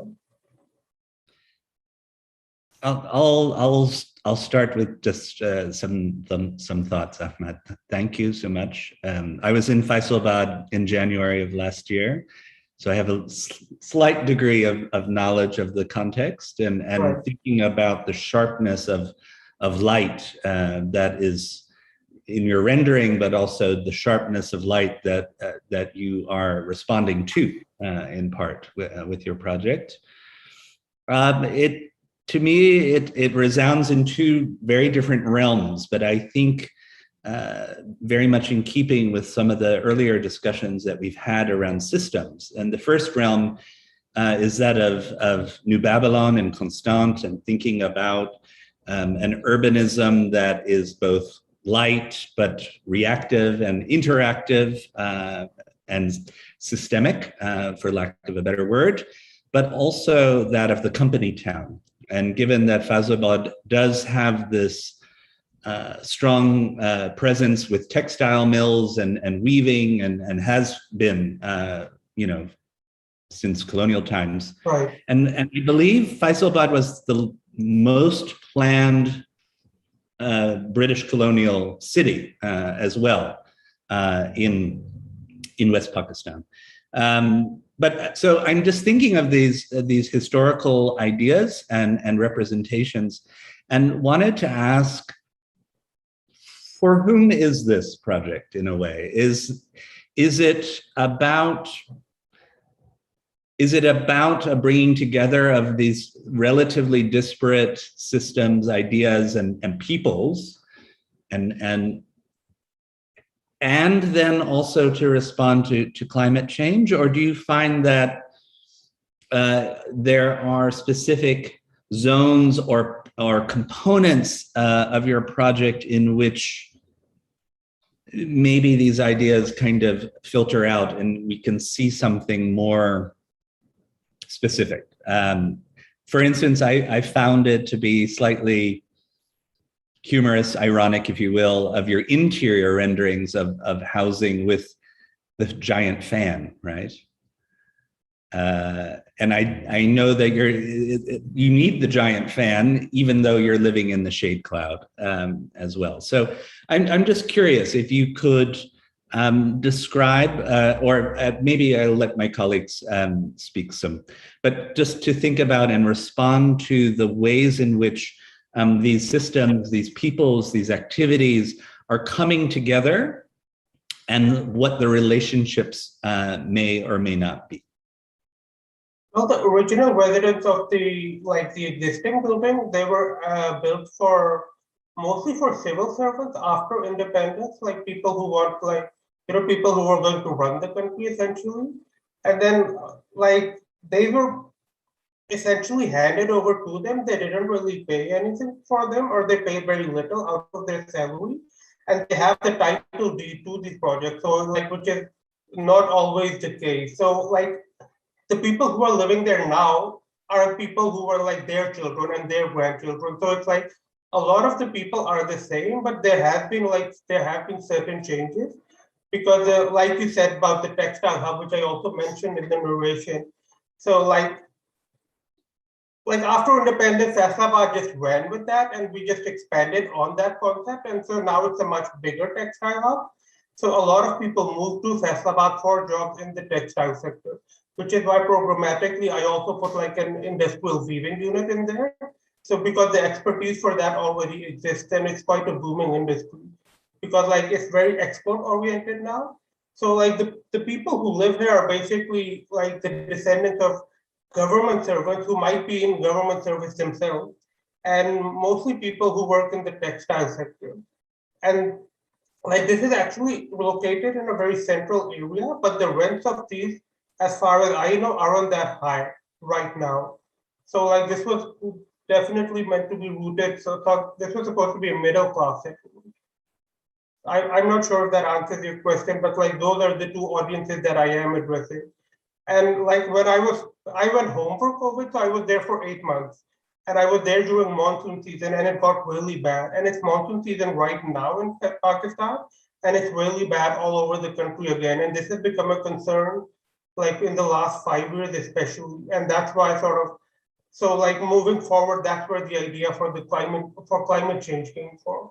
And that's why I've left the the ground floor. It's you can wrap it up in under an hour if you want to, if the rain gets really bad or something. So that's where the climate change concerns come from, because I was home and everybody just this was a conversation that kept happening, that the floods are getting really bad. But when the floods aren't there, there's drought. So climate change is really it's rushing upon us now. So that was also quite imperative. If I'm building something, then it has to be fit for purpose going forward in the next 10 years, 20 years. So those were the two concerns that drove this project forward. I hope that answered some of what you were asking. I'm not sure. Absolutely. Thank you, Amhan. Thank you for the question. Hi, Ahmad. This is it's a very important topic that you're taking on, which I appreciate. The first thing that struck me about your project, I'll be honest, is I was those columns are enormous. They're so thick, especially when you first showed, I think, an axonometric of the existing and then the structure kind of showing up. It almost felt like it was of a different scale.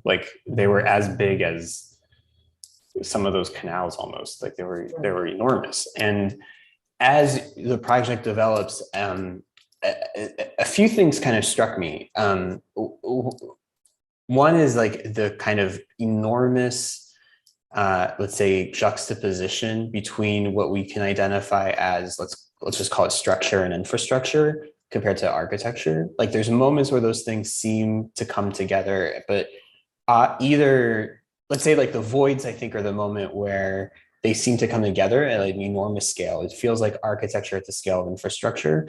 But then in moments like this, where we see these kind of buildings in the middle, it seems like a clear separation between what we might want to read as structure or infrastructure and what we might want to read as architecture. And one can look at this entire thing as a piece of architecture, and I think that's the point. But when we sort of look a little bit closer at it, there seems to be a lot of distinctions that are sometimes made and sometimes kind of not made. And so I'm very curious about these like voided spaces, because it seems to be the moment where those things, let's say this infrastructure of the thing, is changed in order to become something other than infrastructure only. The project that, to me, I think the Constant project is a good reference, but the one I was thinking more was maybe like Chumi's Le Fresnoy, which maybe is a little bit more of like an existing buildings, a kind of diagram of a grid, a diagram of structure, and then obviously the figuration of voids and the figuration of circulation, let's say, all kind of play together. I think you're working in some ways as an architect in a similar space. But I guess like there's a funny sort of disconnect in that, I think, the enormity of the project, where it ends up seeming not very dense. I'm surprised by the amount of open space in it, and the amount of being able to always kind of clearly see building structure. I would think, part of what you're describing seems to me like the whole city, or at least a bigger portion of the city, would end up moving into this very dense little spot. If you're not retaking the entire city, you're sort of densifying only a block or two, and that it would sort of get to this point of maybe becoming a kind of hyper architectural, hyper infrastructural thing, and that these sort of distinctions between the two would feel more and more, I think, like these giant figured voids, and less, to some extent, like the kind of clarity of seeing a kind of open-ended grid system with little pockets of buildings kind of going in. And so I'm very curious about that. It seems like to me, a slightly funny decision, like this amount of open space. So I think that's the biggest thing that struck me, was just like the funny kind of scale problem that I see in the project, between both the way that one understands the scale of architecture as at the scale of infrastructure, which I think is right, but then in the development of the project, it seems to then kind of allow that to exist as this sort of overall thesis, but then as it develops, the details don't seem to kind of go back to that bigger idea. It seems to be, there's a little bit of a disconnect in that everything else, when it gets plugged in, feels so kind of like maybe traditional between, house and street, or house and viaduct, or whatever it is, that we sort of see that play itself out again, I think, in some of these details. I really love the giant voids. I think those have a huge potential for how they would sort of create enclosure, or how they would create sort of new forms of habitation, and they're almost so big that they might create their own weather systems, or their own like cisterns and whatever else you need to sort of deal with these floods. There's, I think, something about those that seem like to have enormous potential. You were talking about the void. Sorry. Yeah. These figures in plan that are kind of voiding out the grid, I guess. Right, so these were just like, when I was developing this project in the beginning, it was a circular process of like putting things in and then rendering them out to see like how much light reached into that. Like, even though it's a very hot climate, but if you like block out all the lights, and especially the lower floors in the renderings, they became really dark and dingy. So like it became important to leave open spaces just for the light to penetrate into the structure. So that was one of the reasons that like there is open space in there. Plus, like even the floor plates, those are like perforated metal, which is like, before it was solid, and it became really like not the project I wanted to make it, just because like it was so dark down there. So like that was one of the concepts of the void of the atriums. So they were just going to act as light wells. And one of the other things, like density, was a question that came up in the development of the project. So I was reading, like I took the planning of cities class with the EU from the Now Institute, and he was talking about and he gave us some readings, and they talked about how like there is a healthy level of density. You can't just keep going up and up and up. You can't just like line the street with houses and think that that's going to sort of like solve all your problems. Like at a certain point, overcrowding and like a lack of maintenance and all of that becomes a problem as well. So that you have to find a balance between like how dense you want to make it. Now, I don't know whether I sort of struck that balance or not. It probably not, because you think that like obviously like the density isn't, as you said, as much as you expected. But that was sort of like some of the thinking that was behind sort of leaving as much open space as I did. And I thought I intended to compensate for that by adding stories, because I didn't want like just 10 people living in this like giant block. So I added a few stories just to sort of like bring back a little bit of that density. So like I was trying to strike a balance between, you know, not being very dense, and then on the other hand, not being too dense. Like, oh, sorry, Valerie. I just wanted to, well, thank you for the presentation, and I think it's really I think it's a super intriguing project for me. I just love all the spaces, the ambitions of the project.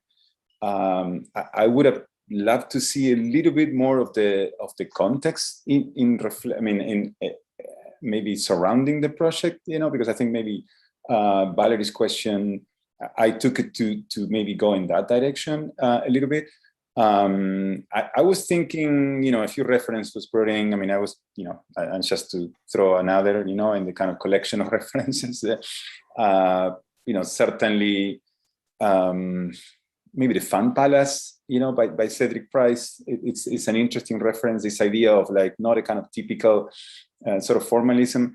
I mean, I know David was talking about Schumi. I was thinking of another French architect, more recent, whose work I don't particularly love, but maybe you might want to look at.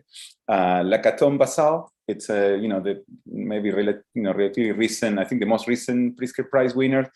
You know, interestingly enough, their work, who I don't consider by any means sort of formalist compared to yours, it's, you know, could probably get to see even more formalist because it's a little bit more together. I feel like I keep wondering if you were to have to diagram this project, if you were to have to maybe explain it in more like, you know, simplest terms, how one will do that. And maybe there's a way, maybe there's not a way to do that. Maybe this project kind of defies that, you know, and maintains the kind of, in the multitude of systems sort of coalescing and not quite cohering.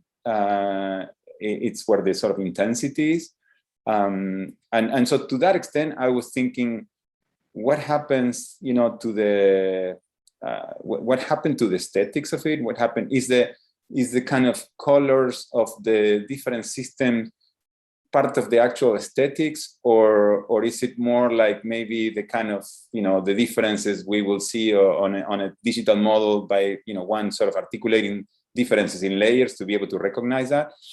I think there's a bit of both, you know, and I think, I wonder if a little bit more togetherness in some materials and articulations, what would it do to the project, you know? I mean, there are like actual differences and maybe differences that are coloring differences that one could kind of like, you know, get away with like whitewashing, you know, or whatever color washing. I mean, these are questions I will have in terms of the, you know, how this project will speak not just to the context and the specificity of it, but also to the kind of evolution and therefore the evolution of the field and the discipline, you know, the references maybe go in that direction, I feel, from me and from maybe others. I think it's a super, super intriguing project, and I want to kind of congratulate you and commend you on that. Thank you. Well, the choice of materials was quite, sorry, I don't know who. No, so Ahmad, I was just going to say a couple of small things, but I in line with perhaps some of the other commenters. Thank you for a fantastic presentation. It was so intense and intricate, so it's almost like hard to follow everything. And that is also like kind of the character of your project.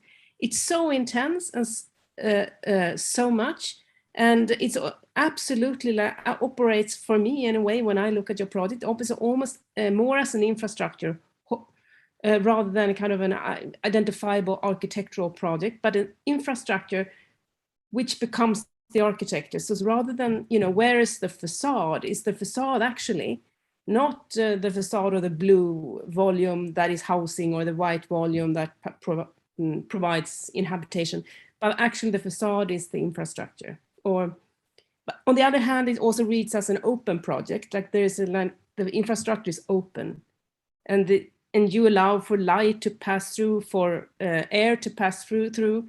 So that, and also for movement or interaction, which is also something I think is different and interesting in your project. But what I lack to understand your comment about climate change, how is that? I don't. It would be good to have some visualizations where I can see how this operates or performs when it's subject to these monsoons or these kind of natural hazards that you want to engage with. I can't really see them in your visualizations at the moment. I can imagine them, or I can hear you commenting on, but that would be something that I would love to see. And following up Ulrika's comments, I think people have touched on some of the big points. I just have a couple of quick observations. I think the first, is the concept of augmentation, which I think is really important because oftentimes when we think about climate change or many of these issues, we have to recognize that we're always going to be working within an existing context. And so we're not necessarily building things new, right? What we can do potentially is expand the capability and opportunities of existing urban, conditions. The next question or thought I had was whether or not you conceived of this as a, let's say, sort of closed or open-ended system or something that could be phased, because I think, it would be potentially interesting to apply this as a model, let's say, to a couple of different urban areas, right? Just as a potential continued train of thought, right? To see, because if we need to augment, cities in different ways, is this particular system capable of augmenting different types of urban areas? I was also really appreciative of the discussion of program, because I think in terms of some of the various disciplinary topics, I think program and how buildings continue to have a use or a life beyond the original intended purpose is super important to address. And then finally is, I think also like many, I think I was potentially pleasantly surprised at, my original question of the scale of this is what it might be to live like underneath an 8-story building. And I don't know if you've made a believer out of me, but at least when I look at this, I'm like, okay, yeah, there's an opportunity here that it wouldn't, feel like living underneath an 8-story building, that there still would be enough natural light and air. And then I think my only final comment, of course, is I realize that a lot of these statements is that if this were a real project, quote unquote, this would be a team of 80 architects or something, right, working on it for a long time. So I appreciate once again the scale and the ambition and the thought of all of, I think you talk about 3 different scales of the things you talk about, the neighborhood scale, but then obviously I think given a bit more time, you would maybe try to develop some of the smaller scale aspects of the project. But it's a very thoughtful and considered project. Yeah, just to build on some of those comments, I think it's a really provocative project. Thanks for the presentation. I'm really interested in this conversation about the closed versus urban system, or versus open system. And it seems to me that the one thing that I'm most skeptical of in your project is its insistence on its own limits right now. It seems like you have a series of these kinds of diaphanous plates that allow light to penetrate through, which I think is really, really beautiful. But then in plan, the thing is a rectangle. And it seems to me that the most promise in the project is that you have a kind of, you've invented a kind of system for urban augmentation that might exist elsewhere also within the city. And that, again, the way the project is thinking about its own limits right now seems to be imagining itself as a kind of mega structure or a mega building. Maybe it loosens up and kind of reaches out to other parts of the city. And I say that also because I like this idea of augmentation. And I think it would be beneficial to stand back and say, like, how much original do I need and how much new can I add and still maintain this idea of augmentation? When does it really tip the balance all the way into a kind of new mega structure? And I'm not sure about that question, but I think that you might have gone just a bit beyond what I would understand as augmented here. All the credit for the scale and sorry. Ahmad, I think you should let you've had your time to talk, and I'm glad that you're engaging so directly with your jurors, but just in the interest of time, let's give them some time now to talk. Yeah. So maybe I'll jump in. And Ahmad, thank you for presenting this really ambitious project. And it really seems like you had to think in so many different layers, dimensions, and that is not easy to do. So it's really wonderful to see how far you took this project. And I just had a few small observations that I'll share that do, I think, touch upon a few of the other observations as well. But, one thing I keep thinking about is this shift from the, natural to the artificial, and this new artificial canopy that you're bringing to the overall project that, to me, clearly connects to the idea of the relationship to textiles in this region. And the previous comment about how it could start connecting further out. One thing I did notice is that in the larger structure, the infill is always very complete and closed off, but on some of the larger structural members, they're like some in here, they continue. And in some ways it's a little similar to a textile fray where there's just kind of the finished edge, but it's not completely finished. And it seems like that's an opportunity to be able to continue some of this into neighborhoods. So you can think about how it's not just a completely closed insular design, but it actually has some connection back to the vernacular. And that's, to me, one of the pieces that I'm also really interested in is where does the vernacular appear? I see it in a few areas, especially when light is cascading across different patterns. And it seems to be more about the infill rather than structure, and that might just have to be the next approach for this project, is that it has to be that difference just to be able to construct something this large. But I think that's where some of those questions come up for me. The only other question that came up for me, which is just for you to think about, or maybe you already have, but in terms of the existing housing, if there was anything that was really important to carry over aside from just some of the blocks that look like they were kept. It'd be nice to know if there were successes, failures in that original design, and when you know how to start altering it to then shift it into a new phase of a project. And that's just a more general comment, but really wonderful project. I think this was an interesting idea, and I want to jump in this. At first, when I looked at it, I never thought that it has anything to do with vernacular. I thought that you are assembling all modernist paradigms of neighborhood making, yeah, from the German slab building with the Laubengang to the English greenery to the let's say critique of that, meaning constant structure, and. But perhaps it is that what you have done is that you can, or then let's say programmatic wise, for example, Jane Jacobs.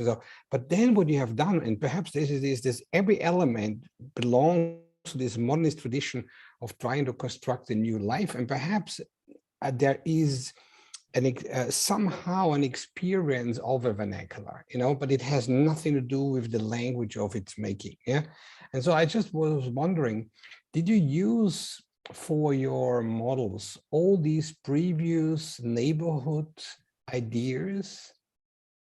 So meaning, did you really say that what we see here is an assembly, yeah, of a kind of modernist paradigm of how to construct, you know, a new social environment?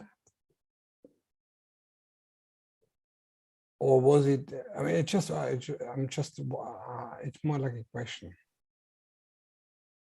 Did you use, or can you tell me where, for example, this greenery idea comes from, or the idea of the buildings with a corridor, or? I think the interior garden and all those places was to sort of create a separation between public and private. So the idea was that the suspended garden was only available to residents of the shared ground.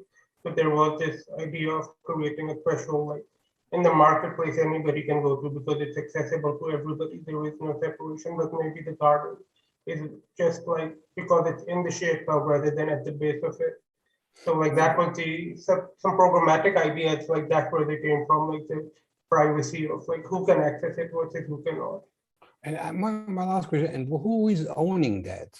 Is for example the state building the structure and the people own the house, or how would you is there an economical idea behind here? Is there kind of an idea of how this thing is a kind of a communal infrastructure, or how would you see this? For example, the original structure on the site was like constructed by the state and handed over to the residents, like on subsidized routes. So, and they're like a lot of those people, like they're still there, their children are still there. So in that sense, it's sort of like a successful model. It does succeed where like, because it is almost full. So I never really honestly thought about like the building model of it, but like that was the original model. So, no, sorry, no, I just say this because it has this reference that it's a kind of a usually a governmental project which has a lot of investment into infrastructure, you know, and perhaps I was just wondering about it. I just wanted to, because I think we're over time, Marcella, I think, I wanted to thank you, Ahmad, and I think you've taken on a very, very important issue in terms of how the future of social housing, how architects can make a contribution to that. I mean, I think it would also be wonderful to see how some of these ideas then are applied maybe to other sites. I know that you did a lot of research on this particular site and you're very familiar with it. I think the conversation has been extremely productive and very precise, and I really appreciate all the comments. I think that this gives you much information to walk away with as you finish your career at SCI-Arc. Thank you. Thank you everybody for all your comments. We're going to now see the next project by Xiaolei Liu. Hi, can you hear me? Yes. Cool. So let me share my screen.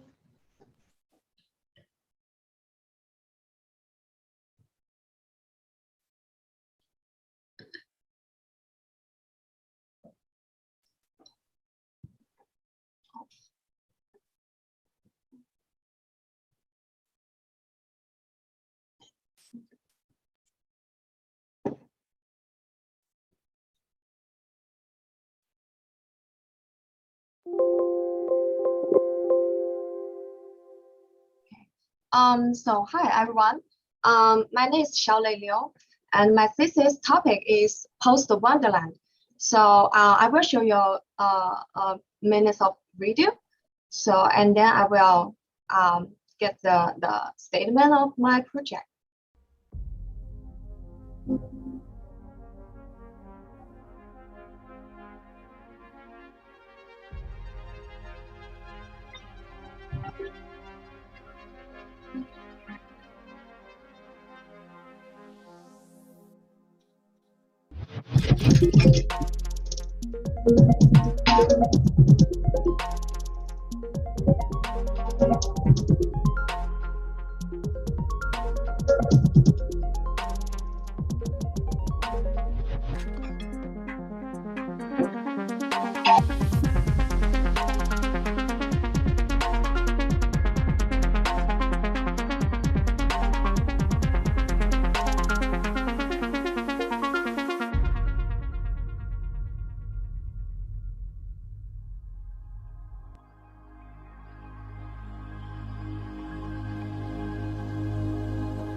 Shelley, do you want to say a few words about the project? Yes. So the Postal Wonderland is a mixed-use complex that responds to the COVID pandemic, a context that has introduced many changes to our lifestyle. This project explores the assumed understanding of public-private, indoor-outdoor, landscape architecture, and natural man-made boundaries. And it integrates fantastical and absurd imaging exercise into architectural exploration of the mixed-use low-rise. It is designed for the 70,000 square feet site in Santa Monica that is currently slated for urban redevelopment and densification of housing units. The Thesis proposed an aesthetic of absurdism, an alternative logic of mixed-use programmatic distribution, as well as a rethinking of symbiosis and hierarchies, and applies citywide throughout the urban landscape.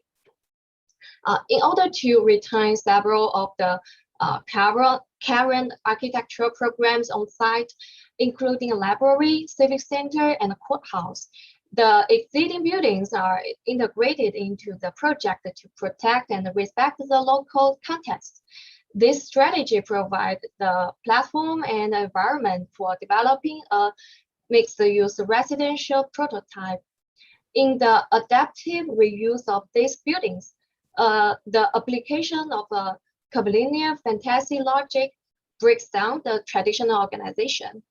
The curvilinear forms reflect a synthetic nature as they are based on plastic agglomerate formations. They appear neither fully as landscape elements, nor do they resemble familiar architectural forms. These curvilinear forms are sometimes enclosed by the rectilinear form logic. At other times, they spear over the perimeter of the cubic volume. This produces the effect of the side landscape being swallowed into the interior of the project. The vegetation grows on the undulating surfaces that are being observed into what more closely resembles familiar building massing, the traditional apartment blocks. The former logic is rendered severe, fractured, ruptured, torn, and remixed into orderly, irrational arrangements. This generates a hybrid project containing a sequential mirroring on different scales. When this strange system is applied to apartment blocks, it produces the effect of Postal Wonderland. This new Postal Wonderland challenges conventional definition of architecture and landscape. To accommodate the Postal Wonderland, the apartment boxes begin doing different things and take on different attributes. The mirrored silver blocks, which are the basic units of residential spaces, increasingly transform in scale, time, and produce different reflections. The aesthetic of the project suggests peculiar recombination and resolutions that are produced through the absurd logic. Conventional. Charlotte, we're going to run out of time, so I just wanted to make sure there's enough time for you to get feedback. Is your text much longer, or? Just one more paragraph. Just one more paragraph. Is that okay? Maybe 1 minute. Okay, yeah, but we should leave time for comments. Yeah. Okay. Just let me finish the last second. Is that okay? So the plastic agglomerate are the inspiration for the new form of the synthetic nature. Mesh samples having various morphogenic shapes are used to create combinations of blended texture that resemble the natural and synthetic forms. The color pink is an important element for the building scheme. Pink is often associated with qualities of as feminine, such as softness, kindness, and compassion. Psychologically, pink may recall people's memories of childhood and invoke a state of relaxation. In this project, pink inspired a joyful mood related to sharing love and energy. The texture of the material imitate the oil painting of landscape and provoke the aesthetic of abstraction mixed with natural components. So on the use of this mixed-use complex to urban area revives the city boxes with natural components and creates a more interactive and integrated community to respond to the rehabilitation of post-pandemic period with an architecture sphere. Yeah.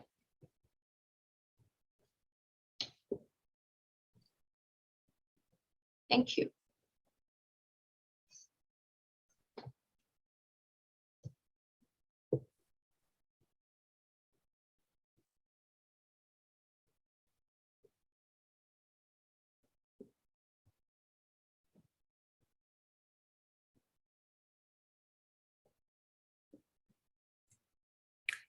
I think like the project seems to, at least in my mind, relate to other projects within a certain genre. So I almost want to kind of comment on it first to some extent within kind of maybe some of the outlines of at least what I know of that genre to some extent, which is the kind of I suppose kind of nature as both a kind of visible plant thing, nature as represented by the sort of kind of bubble project, and then the sort of kind of quote unquote organic, and then the kind of digital version of these things. I think that the thing that in that genre that you're doing a little bit new, which is interesting, is sort of, I guess, like it relies a lot on like the contrast of two distinct things, the box stuff, which first of all, I think is like beautiful. It reminds me of like when we 3D print stuff really small and then paint it. That's what it looks like, a tiny little 3D printed model.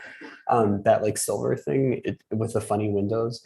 Like this sort of idea of contrast one against the other is certainly not a new thing, but I think it's something a little bit unfamiliar, at least within I don't know, projects like this that we've seen before. And that seems kind of nice. I guess what I'm not sure about is like whether there's a difference between the exterior surfaces of the purple versus the interior surfaces of the purple. And in some ways it seems like there isn't, but in this section I see that there's actually like 2 layers to it. But it seems interesting that the outside of the building would be both on the inside and the outside. Like this pink somehow has plants on it in both versions, and that somehow the other building is that are just kind of reflected. And like these spaces between the two are, I think, some of the most compelling kind of images in the whole thing. That seems really nice. And it makes me wonder that like maybe this kind of unknown pink bubbly form is somewhere between kind of something that's hard and concrete in the way that we understand materials to normally be, and something that's like diaphanous and perhaps natural in a sort of a new unfamiliar way. And it seems to kind of go between the two, which I think could be kind of interesting, I suppose. But there's a lot here that like with the density of it that seems to really, I guess, push against these in-between spaces in the way that I think I guess they're the most compelling of the project. Yeah, maybe I'll jump in and follow up on some of those really great comments. It's a very intriguing project, and especially as your section pulls away and reveals moments just like this, where when we think about that, those kinds of like this new pinkish kind of very thin skin that's lining both inside, outside, and the project being about the post-pandemic. And during the pandemic, all the talk about, being in your bubble, that you are beginning to really materialize that in this housing scheme. And, I can't help thinking about, if somebody had to extend their bubble, their kind of frame of air that could be wrapped from each of these rooms or spaces, that's what sort of beginning to emerge from those openings, from apertures, windows, doors, almost as if there's another kind of layer that becomes protective. And so I think there's something really intriguing about seeing that as a visual and not just our, the bubbles that we've been seeing in so many diagrams. So I really appreciate that there's a different take on that. When it comes to the idea of this landscape and architecture and interior becoming fluid, there's something that I do like about this idea where, living there, imagining myself in that space, I had to write down a note saying I won't know where I stop gardening and when I start harvesting. And this idea of how it becomes a unique situation of when you have to not go outdoors, or thinking about how we had to adjust so much during the pandemic and how what you're growing throughout this project could actually be contributing to the way one lives. There's also something magical about seeing all the lights at night. I imagine them being fireflies, and beginning to normalize this hybrid between where nature is, which is growing in some interesting ways across the surfaces. But that difference between when absurd begins to move into what becomes convention, and how does architecture begin to usher that through. One person, I'm not sure if you've seen works by Lori Nix, it's Nix, but a lot of her photographs, she's I think a photographer or a sculptor, but a lot of the work is about modeling spaces that look like they've gone through some kind of catastrophe. So it might be interesting to take a look at those, but really wonderful project. I'll step in now, Xiaolei. Thank you for your presentation, both the video and the presentation, as it were. I can't help but think so many of the projects today have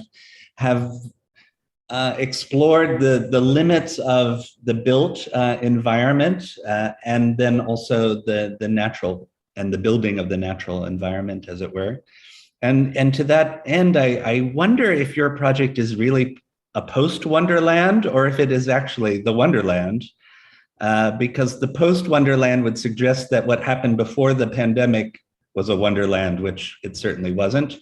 And in so doing, asking yourself then, if this is a post-Wonderland, what are the qualities, the characteristics, the experiences within architecture and without that amplifies or responds to or rethinks the nature, if you will, of experience, of bodily experience, of collective experience within the realm of architecture that, as you have designed it and defined it. I can't help but think that, in a way, and these sections really do speak to a lot of what I think your project is doing. They are both kind of vertical strips in many ways, and then they intersect by virtue of the morphogenic, the organic, as it were. And so that fusion, but also that tension becomes, I think, far more intriguing when you show interiors like the bedroom or the office space that are now covered with nature, for lack of a better word, right? Or covered with organic materials. And I think that becomes the bigger question then, is if in this silent city or in this post-Wonderland, maybe it has become a moment where we as a society, as communities, as individuals, are really seeking to understand the integration of these capacities rather than the kind of separation of them. And I'll just leave it at that and just say that I love seeing color in your presentation as well. So thank you. I build on that. Thank you very much for a fantastic presentation. And there is a couple of things that I think of. I mean, it has been brought up earlier, but it's the relationship between, for example, the difference between nature and garden, and also aspects of if it's important to tell a tree from another tree or a plant from another plant, and aspects of color and texture and aspects of soft and hard. But to start with the garden and nature, I think that in your project, since it's so engaging, the intertwined relationship between the architectural envelope and something that is an organic growth, like, but how is that, how can one explore that architecture and articulate it architecturally?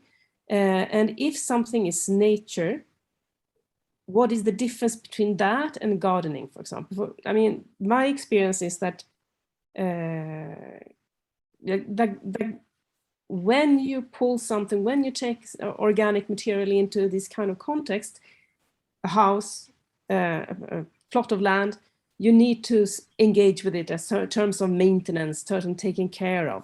So it becomes like a gardening process. So then how is this then garden organized or spatialized?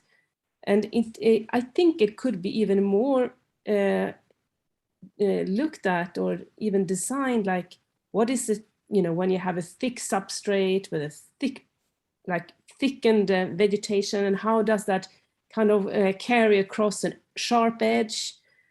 Does it become thinner? How can you almost start to study that tectonically rather than only spreading it? Because that is something that is hard to see where you actually are. What difference are you interested in architecturally or designerly when vegetation or the growth is occupying, for example, a vertical facade in relation to a curved volume, if it is on the interior or exterior? And then in terms of color, I mean, I think, and texture, I think that this could be coupled with it, because if something grows on the interior relation, if it grows on the exterior, probably there will be changes in colors and changes in texture. So that could be been an interesting to explore that transition, like, and how that in your renderings, because beautiful renderings, I mean, amazing, like who wouldn't love to experience this? But what happens in this transition? Because of the climate is different inside from outside. So how is then that visualized? And of course it becomes like it's a speculative project, but then how do you speculate about this through your visualizations? No, please go ahead. No, go ahead. Sure. I'll jump in right on that. My audio actually cut out for a little bit, so I apologize if I repeat some things. I didn't hear what Sean said, but I saw Marcelo and Marika smile, so I think it must have been fantastic. I'm sorry to have missed it, but I think it's a really super engaging project. I have a kind of oblique comment, which is that I would like to see the entire project reposed as a thesis about architectural representation of nature. To me, that's the specific contribution of this work. And I don't exactly know how to diagnose it because I feel like I'm out of my own depth in those areas. But I kind of go back to some of the things that David said in the beginning about these absolutely luscious renderings where we have, the kind of orthogonal part of the project, which looks like a spray painted 3D print. While the kind of iridescent pink, more curvilinear bubble moves through, all of that in the midst of these low poly people. Like there's something really specific, I think, that the renderings are doing that are tapping into a certain strain in the architectural imagination or architectural subconscious that I actually think is the thesis. In terms of how I diagnose the reality principle of any of these kinds of projects, I think it's about like, what's serious about the project? And this seems to have really serious renderings and really serious stakes and ideas about representation and the representation of nature in architecture. So this is just kind of like a postscript. I would love to see you go back and kind of meditate on that and try to now diagnose exactly what it is that you have done, because I don't think it's actually building design per se. Not that that's what you were trying to do. I think it's a contribution about building design through really controlled digital representation that I think deserves to be taken seriously. I'll follow up on McLean's comment and some of the other ones that I've heard. And my specific maybe question is the relationship between the, let's say, orthogonal, we might call it building, but it almost seems to me more like it's an infrastructure. Because I think when I initially, saw the project, it was almost seemed as if the amorphous organic shape was something that could be grown on any sort of building. But especially when you look at the sequence in your video that shows that the orthogonal element gets built first, here it is coming right now. And then subsequently, the organic forms grow on top of that. And so perhaps my question or thought for you is, essentially, can these two entities survive without each other, right? In other words, is the orthogonal building something that is complete in and of itself without the sort of natural growth? Can this natural growth exist without this orthogonal building?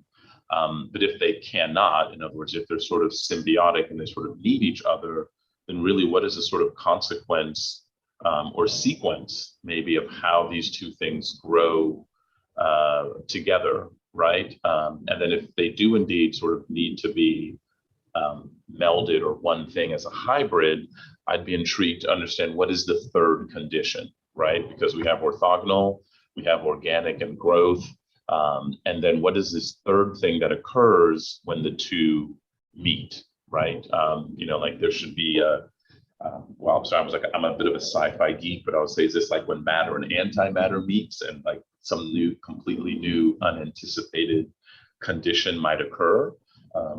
But I think that's the question I have, for you. And I think, as many others mentioned, I'm also a huge fan of color. I really appreciate that. Some of the classes I teach at SC are dealing with color. And I think the renderings really are sumptuous, especially, the one at night, just really evocative of a post-something world. And then finally, somebody said, good luck about getting something built in Malibu. Good luck getting that one through Santa Monica Architectural Design Review Board. A really beautiful project.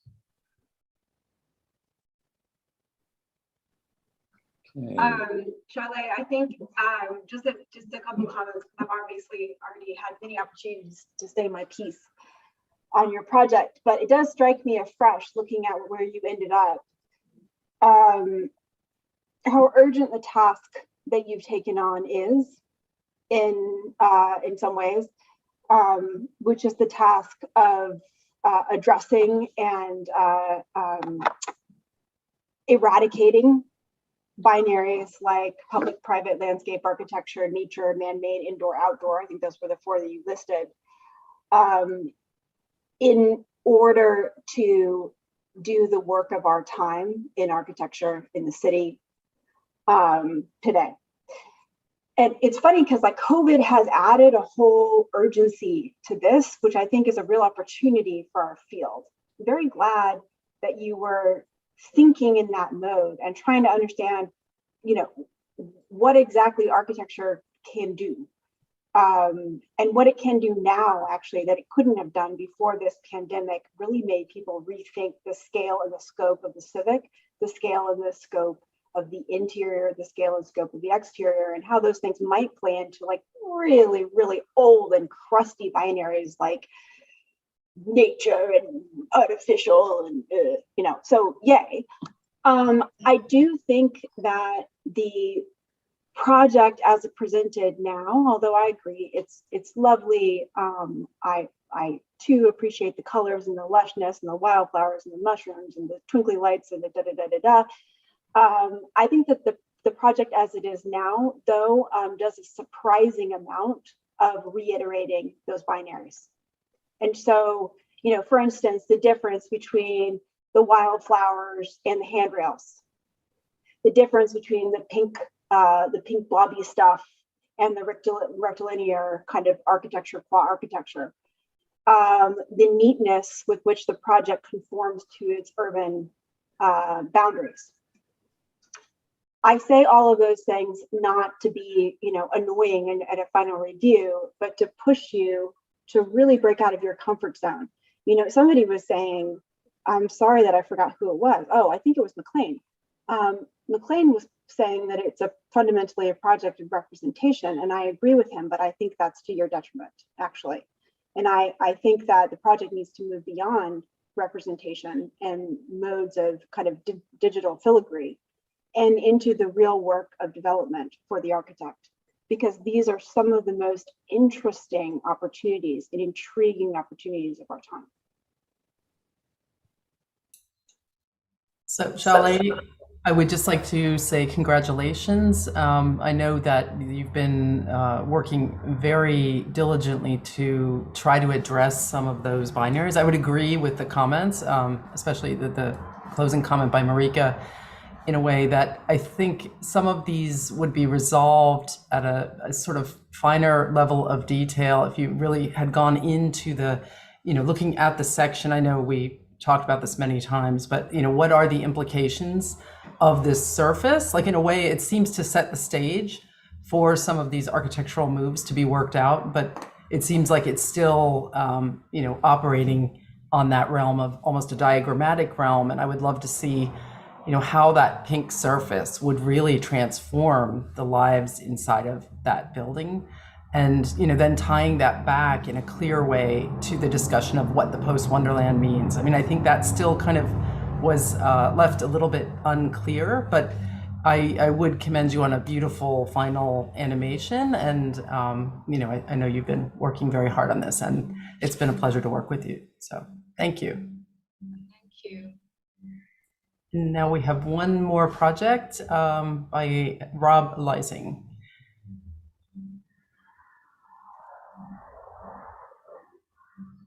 Hi, Rob. Hello. Is my sound okay? Yes. I'm sorry, I'm using a different setup.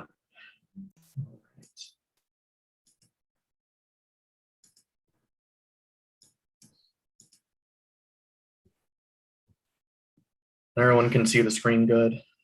All right. So my name is Rob Lysing. My advisor is Marcelin, and our cultural agent was Marika Trotter for this project, which is entitled Queering Puritanism. So growing up in New England, I was surrounded by the vestiges of the vernacular left to us by the Puritans who settled this land. Born out of a deeply problematic legacy, the Puritan vernacular remains important not just as the forebearer of America's current architectural landscape, but as the fertile ground for dissection as previously examined by numerous postmodernists. Yet, the Puritan vernacular is still tied to the hegemony of a cis heteronormative society, binding it to nostalgia for which we should not return. Queering Puritanism, this project, shows how the vernacular can be unfolded by queer culture and its celebration in shared civic space. It is the starting point for defining the qualities of queer architectural landscape, shifting between the exceptional and the everyday.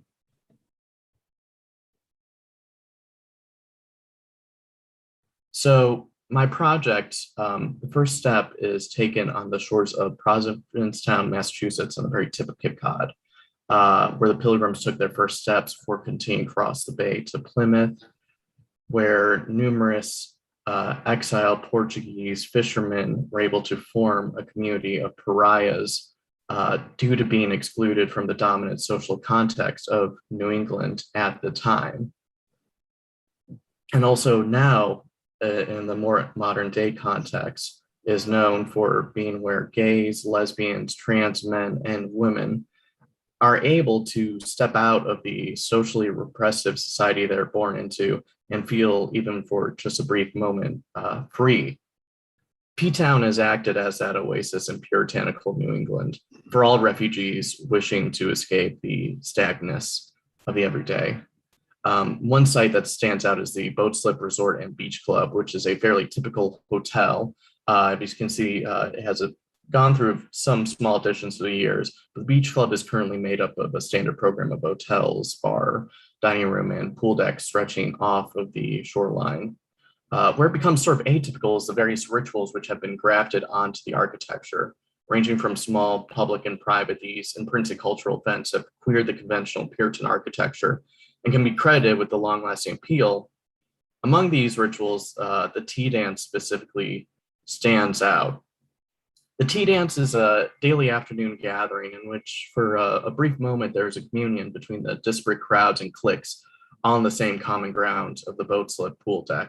From the hours of 4 to 7, music is continuously pumped into the perimeter as those willing to partake step out of the everyday and into a glimpse of a better world, a world where we can satisfy those desires we often hide deep inside. The architectural proposal for this thesis is the design of a new stage that unfolds the Puritan vernacular province sound to realign with the desires of the queer community, performed in ritualistic bursts of celebration like the tea dance.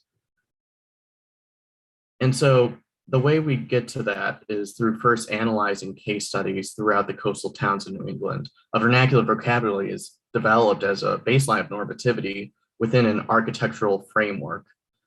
These salt boxes and cabins are then allowed to shift and unfold into these 5 different architectural houses, which make up the new resorts that begin to dislodge a sort of the barrier of the public and private through taking on a new shape, each on a character on the stage of the tea dance, and each rebuking the puritanical roots of its form and function to refusing to settle into normalcy.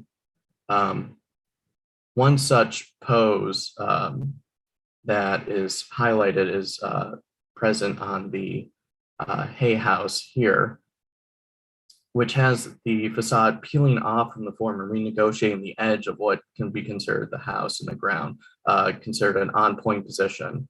So these houses become unified on a new ground that rises from the shifting sands, that creates a unity that amplifies the existing sense of community and collectivity, which has grown in Provincetown in spite of the traditional architectural landscape. It defies the heteronormative conventions of dividing and containing into individual family units. And then inside these houses, the rooms have been scattered across the site, moving from house to house, rejecting the industrial grid of a traditional hotel vernacular. And so in order to see the sort of the tea dance, I'd like to open up the building so we can sort of experience what it's like with at first the sails opening up, reaching across, beckoning entrance, and then moving in through these floodways that can shift and turn according to the climate or the clientele. And then we make our ways to the pool deck, which acts to sort of betray the binaries and defy them, separating between pool and beach. And then below the deck, replacing the traditional cruising space as a new form of uniquely queer design space to build nooks and notches. And then once we return to the dance dunes, which is the main place for the tea dance, there's a sort of allowance on this plate on this new stage that is defying the nature and the concrete. It's sort of trying to reach out between trying to transcend between the physicality of the dunes and the resort, the beach and the pier. And so eventually when last call comes for the tea dance, as it must always come, most people can move on between the party and the circuit. They may leave to go on to the other parties chasing the next high. Some may lag behind, relaxing the more atmospheric mood as there's less people on it, watching and listening to the waves. There are those who then go up to their hotel rooms within the new resort, to their abodes, and others just stay to watch the sunset. And so what's sort of central to this project is the sort of the project, the tea dance in Provincetown. It isn't really queer by the formality of the sexuality of its clientele. what sort of brings life to the hotel and these places is sort of the beating back of the normalcy of the puritanical society. Queering Puritanism is aiming as not an end, but a starting point for that broader queering of an architectural landscape through a creation of an affirmational architecture that is allowed to open up to the tides, such as this resort. Thank you.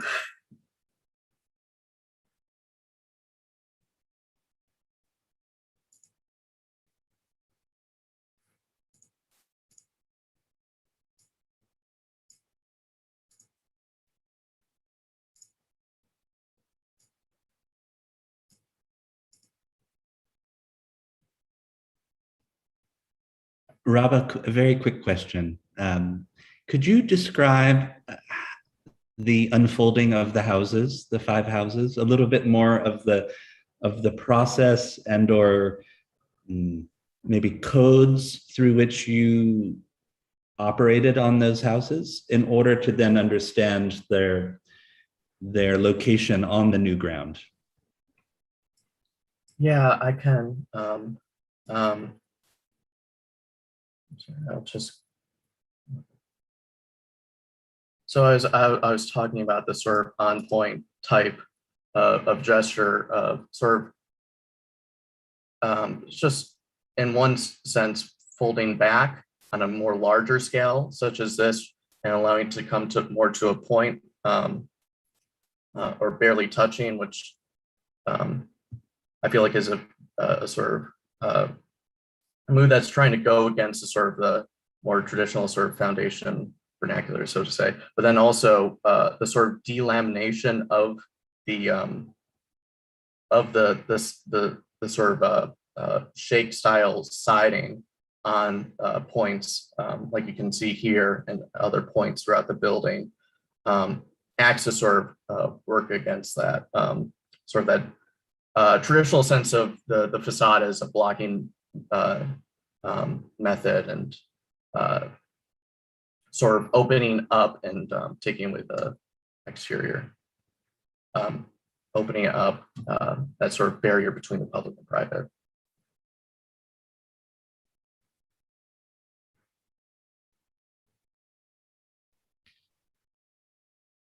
And do you, well, I'll just keep talking and maybe asking questions, as it were. I don't mean to hog the grid, as it were.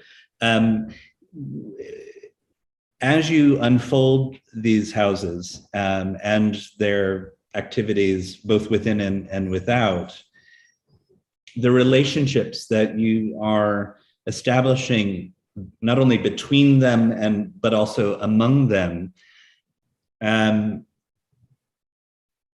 is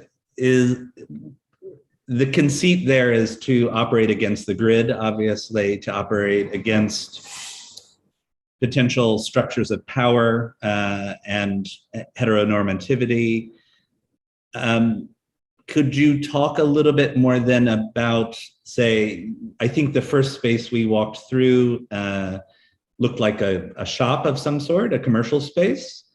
Then you then went into the pools, but are these meant to be both public and private, for lack of, again, a binary, sorry, Marika, but are you challenging the paradigms of P-Town, right? The shop front, what happens inside and what happens outside? Yeah, I mean, if I can give a quick answer, I think specifically that sort of first space is really trying to challenge the sort of both the vernacular of P-Town, where you very much have a sort of there's some in between where you can get between sort of the street, the beach, and the street, the storefront, and the beach, and the pier, the ocean, the sort of striations, but also in a sense of trying, and that's specific, the sort of what I sort of called the floodway, is trying to also not only just bring people through, so to say, or breaking that through circulation, but also through sort of natural, in a sense, not just sort of blocking away from water eventual like tidal surges, so to say, which P-Town is obviously going to deal with both climate change and the rising tides. We're specifically not blocking against it, but allowing it to flow through, to sort of intermingle in this sense, bringing in both nature and people in that difference, so to say. Super, thank you. Thank you, Rob, for a beautiful presentation of yours through this project, Queering Puritanism. It's interesting. I mean, I guess that it takes a long time to really, for us to grasp exactly what you meant with that, and another conversation perhaps, but to pick up a few things. I think what is most intriguing for me when looking at your project is how the unfolding of the houses that Sean asked about, how your proposal starts to somewhat align with what is there and somewhat disalign. And there's something that is familiar, but something is also that is non-familiar or perhaps queer or going astray or breaking the barrier.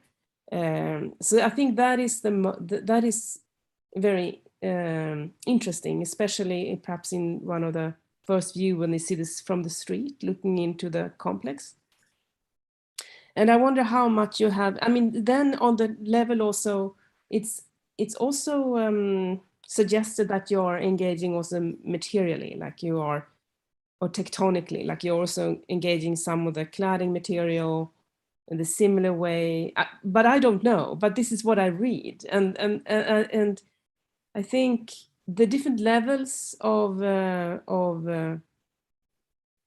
reworking or unfolding or breaking, but reusing a language that is on site or defamiliarize it. I think it's the most intriguing for me. I mean, yeah, of course, all these precedents that you showed and you have modeled and I mean, do you have, because something that would also be interesting, I mean, even the specific, like talking about the specifics, what is the degree of the pitched roof? Is it a 45 degrees or 30? Like, what are the kind of the rules or the standards that you have worked with or you have disaligned with? What has been most important for you to keep, to still for us to be able to read it in the context, and what has been most important to break? Can you comment that? Yeah, I mean, I can. I mean, I think what was important, as you can kind of see from, I guess, this view, was sort of keeping that sort of the sort of, I guess, form, so to say, of these salt boxes type typology, or the more general just pitched roof quality, at least as a sort of facade, or almost as like a poker face, so to say, for these houses. But then allowing them as they go further out to more open up to the sort of the beach side. And in general, like for the most part, it was trying to sort of really keep, so to say, in the sort of the front, but then also allowing these sort of hinging parts to allow for a more of a sort of breaking of the sort of the horizontal angle, so to say. Yeah, I also wonder about some of the rules. First, let me step back and say I think it's a really, really interesting project with really like noble, interesting intentions. I think that the idea of going after the house, the kind of Puritan house, was also really smart for reasons that you mentioned. That this is like both an icon for and a machine for the reproduction of a certain notion of the family and heteronormative status, and also patriarchy. You know, I mean, all kinds of cultural context for you to work with. So I think that was you know, a moment of brilliance in the project. I wonder, if you could have gotten even more out of it by taking the programming and the interior a bit more seriously and going after it more rigorously. Seemed like things like kitchens and bedrooms and bathrooms, actually every room, like every room of the single family house as something that has been generationally, culturally overdetermined. It seems like such good, fodder for this project. And I can imagine, and maybe this is what you've done, and it just, I'm seeing it the first time, so I don't get it, but, taking that and kind of splicing it with the conventions of the tea dance, making those two things dance around one another, it seemed like that could have been a really interesting game. So that's one comment. And then my other comment is, I think I don't have a full and precise understanding of the fullness of the term queering, but from what I do understand and what I have read, I wonder about the dialogue or the dial between querying a thing and throwing down another organizational system entirely. So like at what point are we no longer querying a thing and turning this instead into a kind of triangulated tessellation system that is no less hierarchical or top down than the received hegemony? So I guess that's just kind of a question of like, when have you gone beyond querying? When are you doing too much to queer a thing, and instead you're instancing a new kind of hierarchy? And is that to the goals of the project? And I'll follow. Oh, sorry. Go for it. Okay. Well, I also want to thank you for the presentation. As somebody who spent the early years of his life in Worcester, Massachusetts, very familiar with the Northeast. And at least for me, maybe going a little bit more tangentially from the disciplinary questions, I was really fascinated by the vernacular study, but then I was particularly intrigued with what are the rules for the transformations, right? Like in other words, how do we arrive at these particular moments? And that's okay if you don't have to answer, because I'm sure there's something in there. But what I think is most intriguing is how then the house essentially becomes a mediator, right, for these different activities. And ultimately, that's always what houses are, right? That there always is this dichotomy between what we see on the exterior, right? That even though all the houses look the same, that there's a lot of different things happening behind the walls, right? And so maybe I think what your houses begin to do is to kind of reveal this fact that actually not everything is the same behind these facades, right?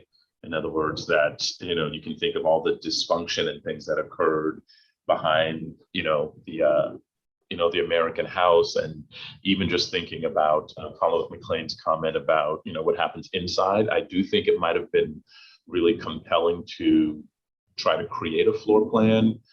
Maybe somebody whose memory is better than mine. It makes me think of, they did these studies post-war in England about single-family housing, for example, and the way they described the interiors of the house and how basically kitchens grew and changed over time.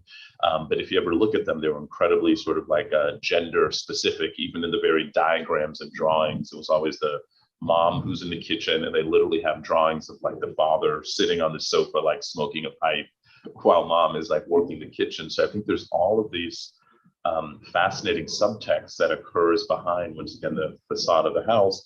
And so I think there's an incredibly amount of rich territory there that could be mined a little bit further by kind of delving into what the houses, like what happens in that, mediation zone, basically, right?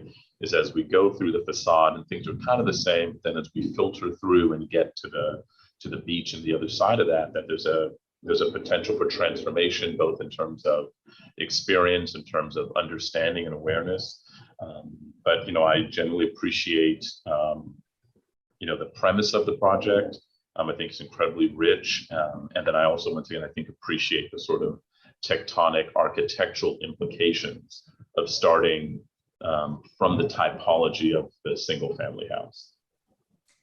If it's okay, I'll also jump in here, because I think some of those comments that Valerie just made are really great springboards for next steps with the project. And I really appreciate that you took the salt box, all those typologies, and began to unfold them or peel them away.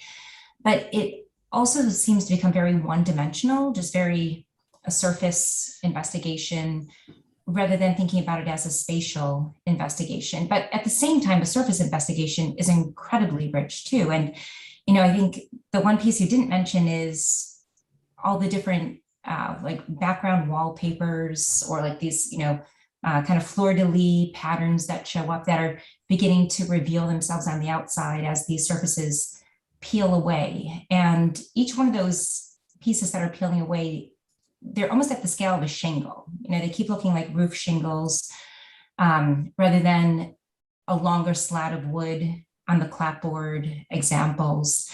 And so I think there's opportunities to keep developing that idea of how these surfaces can peel away or begin to turn inside out as a really rich surface investigation. And so that's one area that I think is its own body of work. But then bringing that to the inside, what does that mean if you're beginning to open up all these, surfaces at, different scales as a springboard from the existing or the different typologies? And then what happens on the inside when you have interior walls? And I love, somebody like Henry Urbach, who writes about the closet, and he does look at very traditional, kind of almost exactly like the houses that you're looking at here, where furniture was replaced by the closet, and the closet became this bloated wall that could be accessed from different rooms. And so there's these new kind of spaces that formed, and then the closet in itself has its own set of different perspectives as well, which he explores so beautifully. And so there's this spatial component on the interior, and it'd be wonderful to see whether it is in that one that looks like it's retail, or how a door, a wall opens up like you're doing here. What does opening up on casters mean versus a hinge versus many other ways that things can begin to slide out? And so there's a whole other language of the architecture meeting detail, meeting dynamic construction that could be taking place. And I feel like you're just touching upon it now. And I can see so much more potential for it following, the work that you've already opened up as your starting point. Hey, Rob. I think this is a really important topic, and it must have been really hard to work on this. And I just say a few things. I think it's very ambitious, the thesis, and I hope it's something you can keep working on. I don't think there is yet a way for architectural discourse actually to take on what you've starting to describe. I think it actually requires a very different set of language from us, and I don't think today we've been able to provide it yet. And I just think this doesn't quite exist, to be honest with you. So I'm glad you're taking it on. I think queerness or to queer something. I think there's a lot of and I'm sure you read a lot of thinkers on this as you were doing your thesis and thesis prep, and it's hard to say exactly what it means for architecture. I suppose it's got to mean something more than take what's normal and fuck it up. And I think architecture has actually done a lot of that already, and that's been great. But I think it means it's got to be more than that. I think we have to. I think that queers, and I think some of the discussion today has been in that frame, and I'd like to shift that a little bit, just because I think people who queerness is allowed to sort of maybe be seen as its own thing without having to sort of rely on something normative to be against or to sort of undo, to peel away. So I guess I'd like to shift that discussion or frame a little bit, but I think that that's something that when I look at what you've done, I love the houses, by the way. And I think like on one hand, we could look at those and talk about them through kind of more traditional architectural terms that we know. We've seen work that has done this kind of thing, and they're quite successful. in like, people have worked on like projection and sort of rethinking through the sort of, let's say, ways that projection can make form or something like that. And they're actually really beautiful in that. But then there's other things that you've done, like you've tried to take on so many things. There's like this pastiche of things kind of going on. And I would try to frame it even more specifically through maybe things that come from queer culture rather than things that come from architecture culture as you keep thinking about this project moving forward. Like, the world of drag is so wide, but I would try to think through like this idea that in certain places, it's starting to seem like things that don't belong with the project in the history of architecture. Like we're folding stuff and then suddenly there's like makeup applied to it. Seems bad. Like most architects wouldn't want to do that. That seems like, to me, a kind of way to start to think through some discourses in drag culture. It also seems to also be in a space where it's not quite that either, but it's also kind of trying to just be a lot of everything through itself.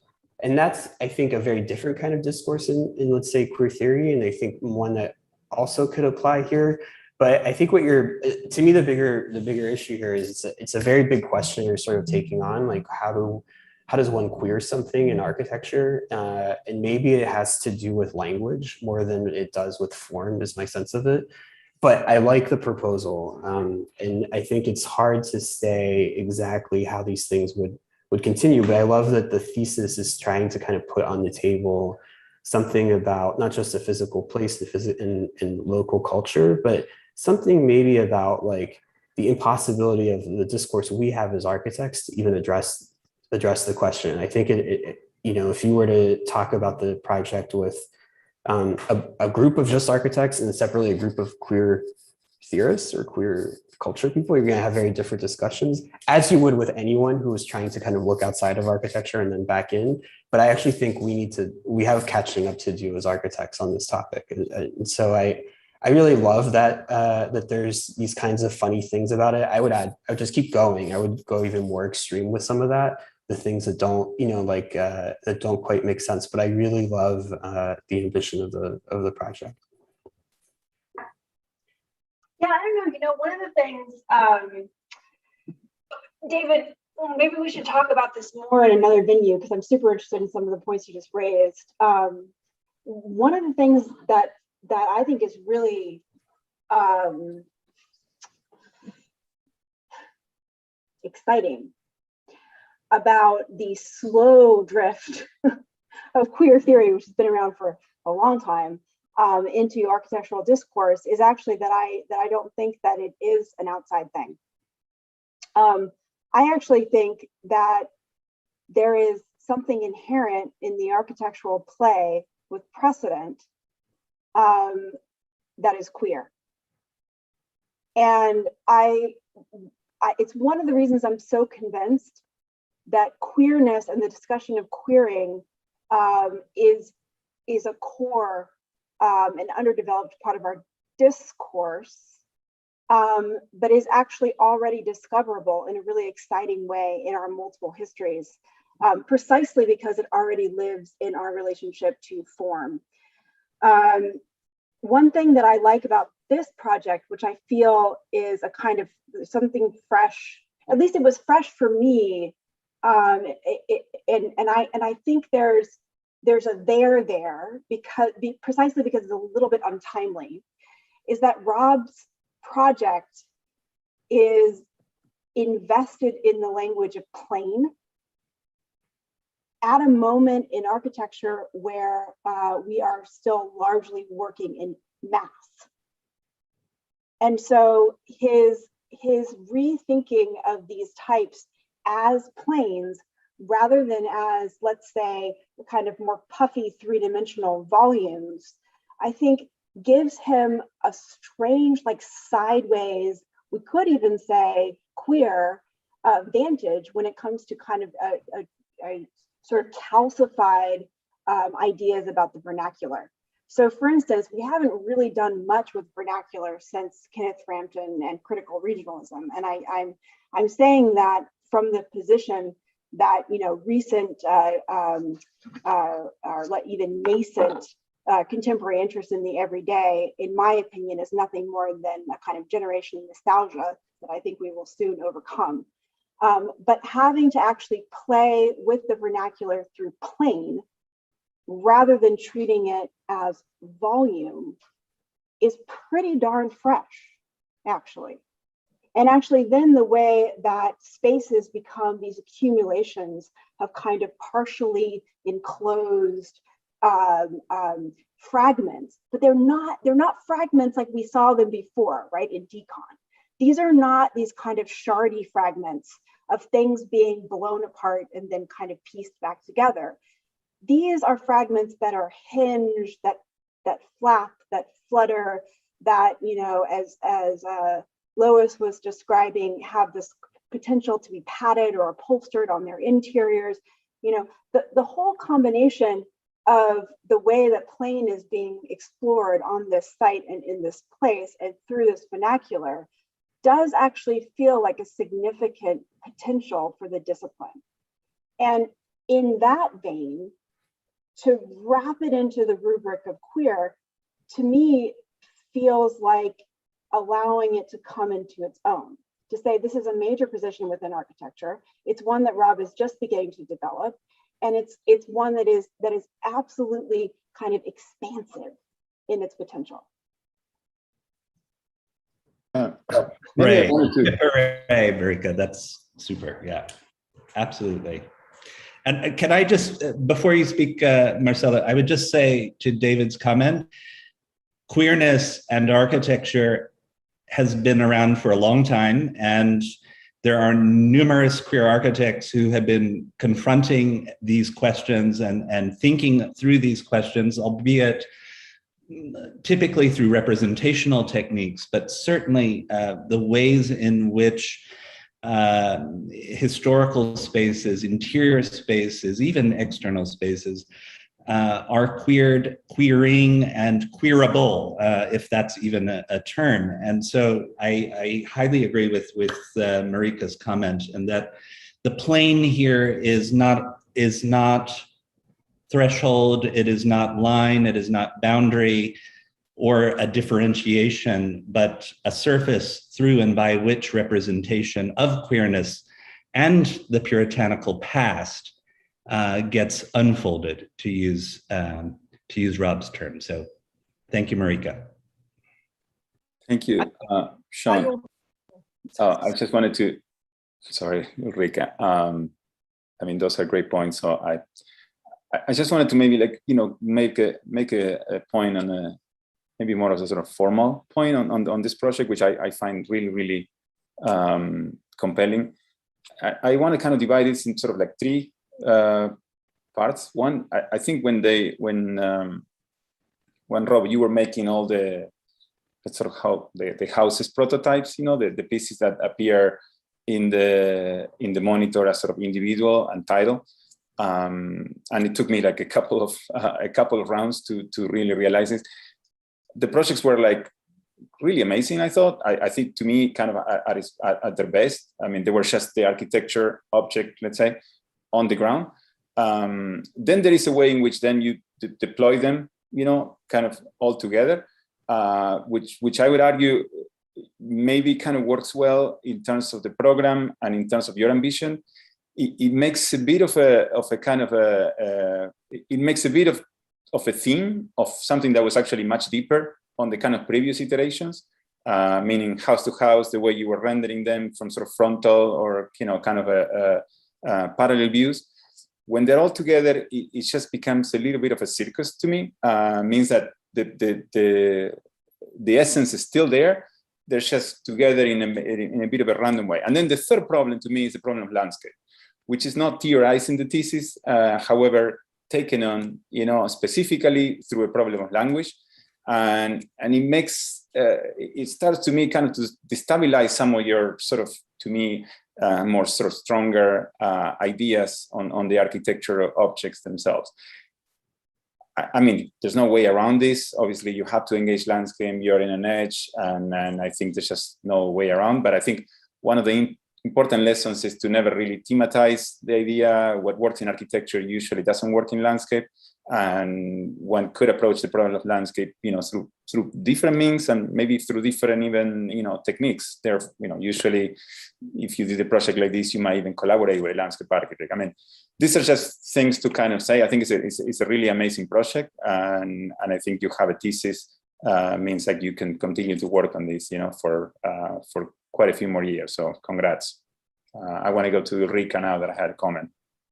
It was just like I was inspired by Marika's comment. I thought it was very interesting, and I kind of agree. The whole thing of the plane and the kind of, because what I see even on this image, and if I think about the references that you studied, the presidents, they had volumes, and of course the roofscape was very present and articulate.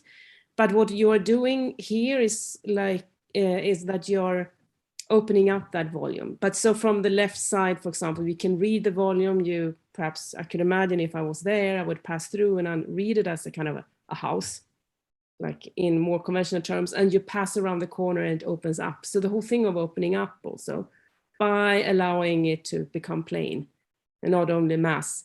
I thought that, I just wanted to say I thought that was it's interesting and cool. I really appreciate, Rob, the way that your project kind of makes us look at architecture as something that behaves in certain ways or misbehaves and actually almost kind of acts out spatially. And I think it's so exciting to see that occurring on a site that is very much about the presence of bodies and bodies in motion and dancing bodies. And so when you start to look at the on point qualities of like how a building would meet a ground, and think about that as the architecture in a sense begins to dance in a way. And even this image that we're looking at here, it's sort of folding over the ground in the way that even something that was once a facade now swings open and suddenly behaves like a window. And we're like, is it a window? Is it a facade? Is it part of a roof? Where does the wall and roof problem? I mean, some of the things that people who were working with like the single surface problem tried to engage with. And here it's precisely a different language, as has been pointed out, the planar language, that you are working through some of those issues that are really kind of important to architectural discourse, disciplinary issues, but then also making this culturally so relevant. And I just really want to commend you on that. I think you've been extremely thoughtful and dedicated, and you care so much about this project and this work, and I think it's just a really wonderful way to embark upon your career as you leave SCI-Arc. It's been a pleasure working with you. Thank you, Rob. Congratulations. Thanks. Thank you. Okay, so I think we got into the end of it. I want to congratulate the students, or at least those of you who are left here, for a fantastic work. And I also want to, of course, thank our visitors, the jury, for joining us this morning, and leaving your families' lives to kind of spend time and be generous with all of our students and ourselves too. Because I think being in the jury, for me, criticism is a gift. And I think it's always interesting to hear new thoughts, and meet new people, at least, for whatever this format can give us, hopefully we'll meet in person soon. So I don't know, Marceline, am I forgetting any other thing? I think. I'd also like to thank everyone. The discussion was extremely high level, and I think you've given us so much to think about, and our students. I just want to really thank everyone. Yes. Awesome. Yeah, it really felt like an honor to engage with all of our guests today. Thank you guys for being with us on Zoom and contributing so insightfully and vigorously to this discussion. It was great.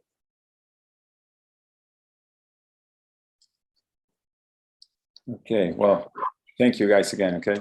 This is to you. And thank you for having us. Hope to see you everyone, okay? All right. Thanks. Take care, guys. Thank you so much. Thank you. Goodbye, everyone. Bye. Thanks.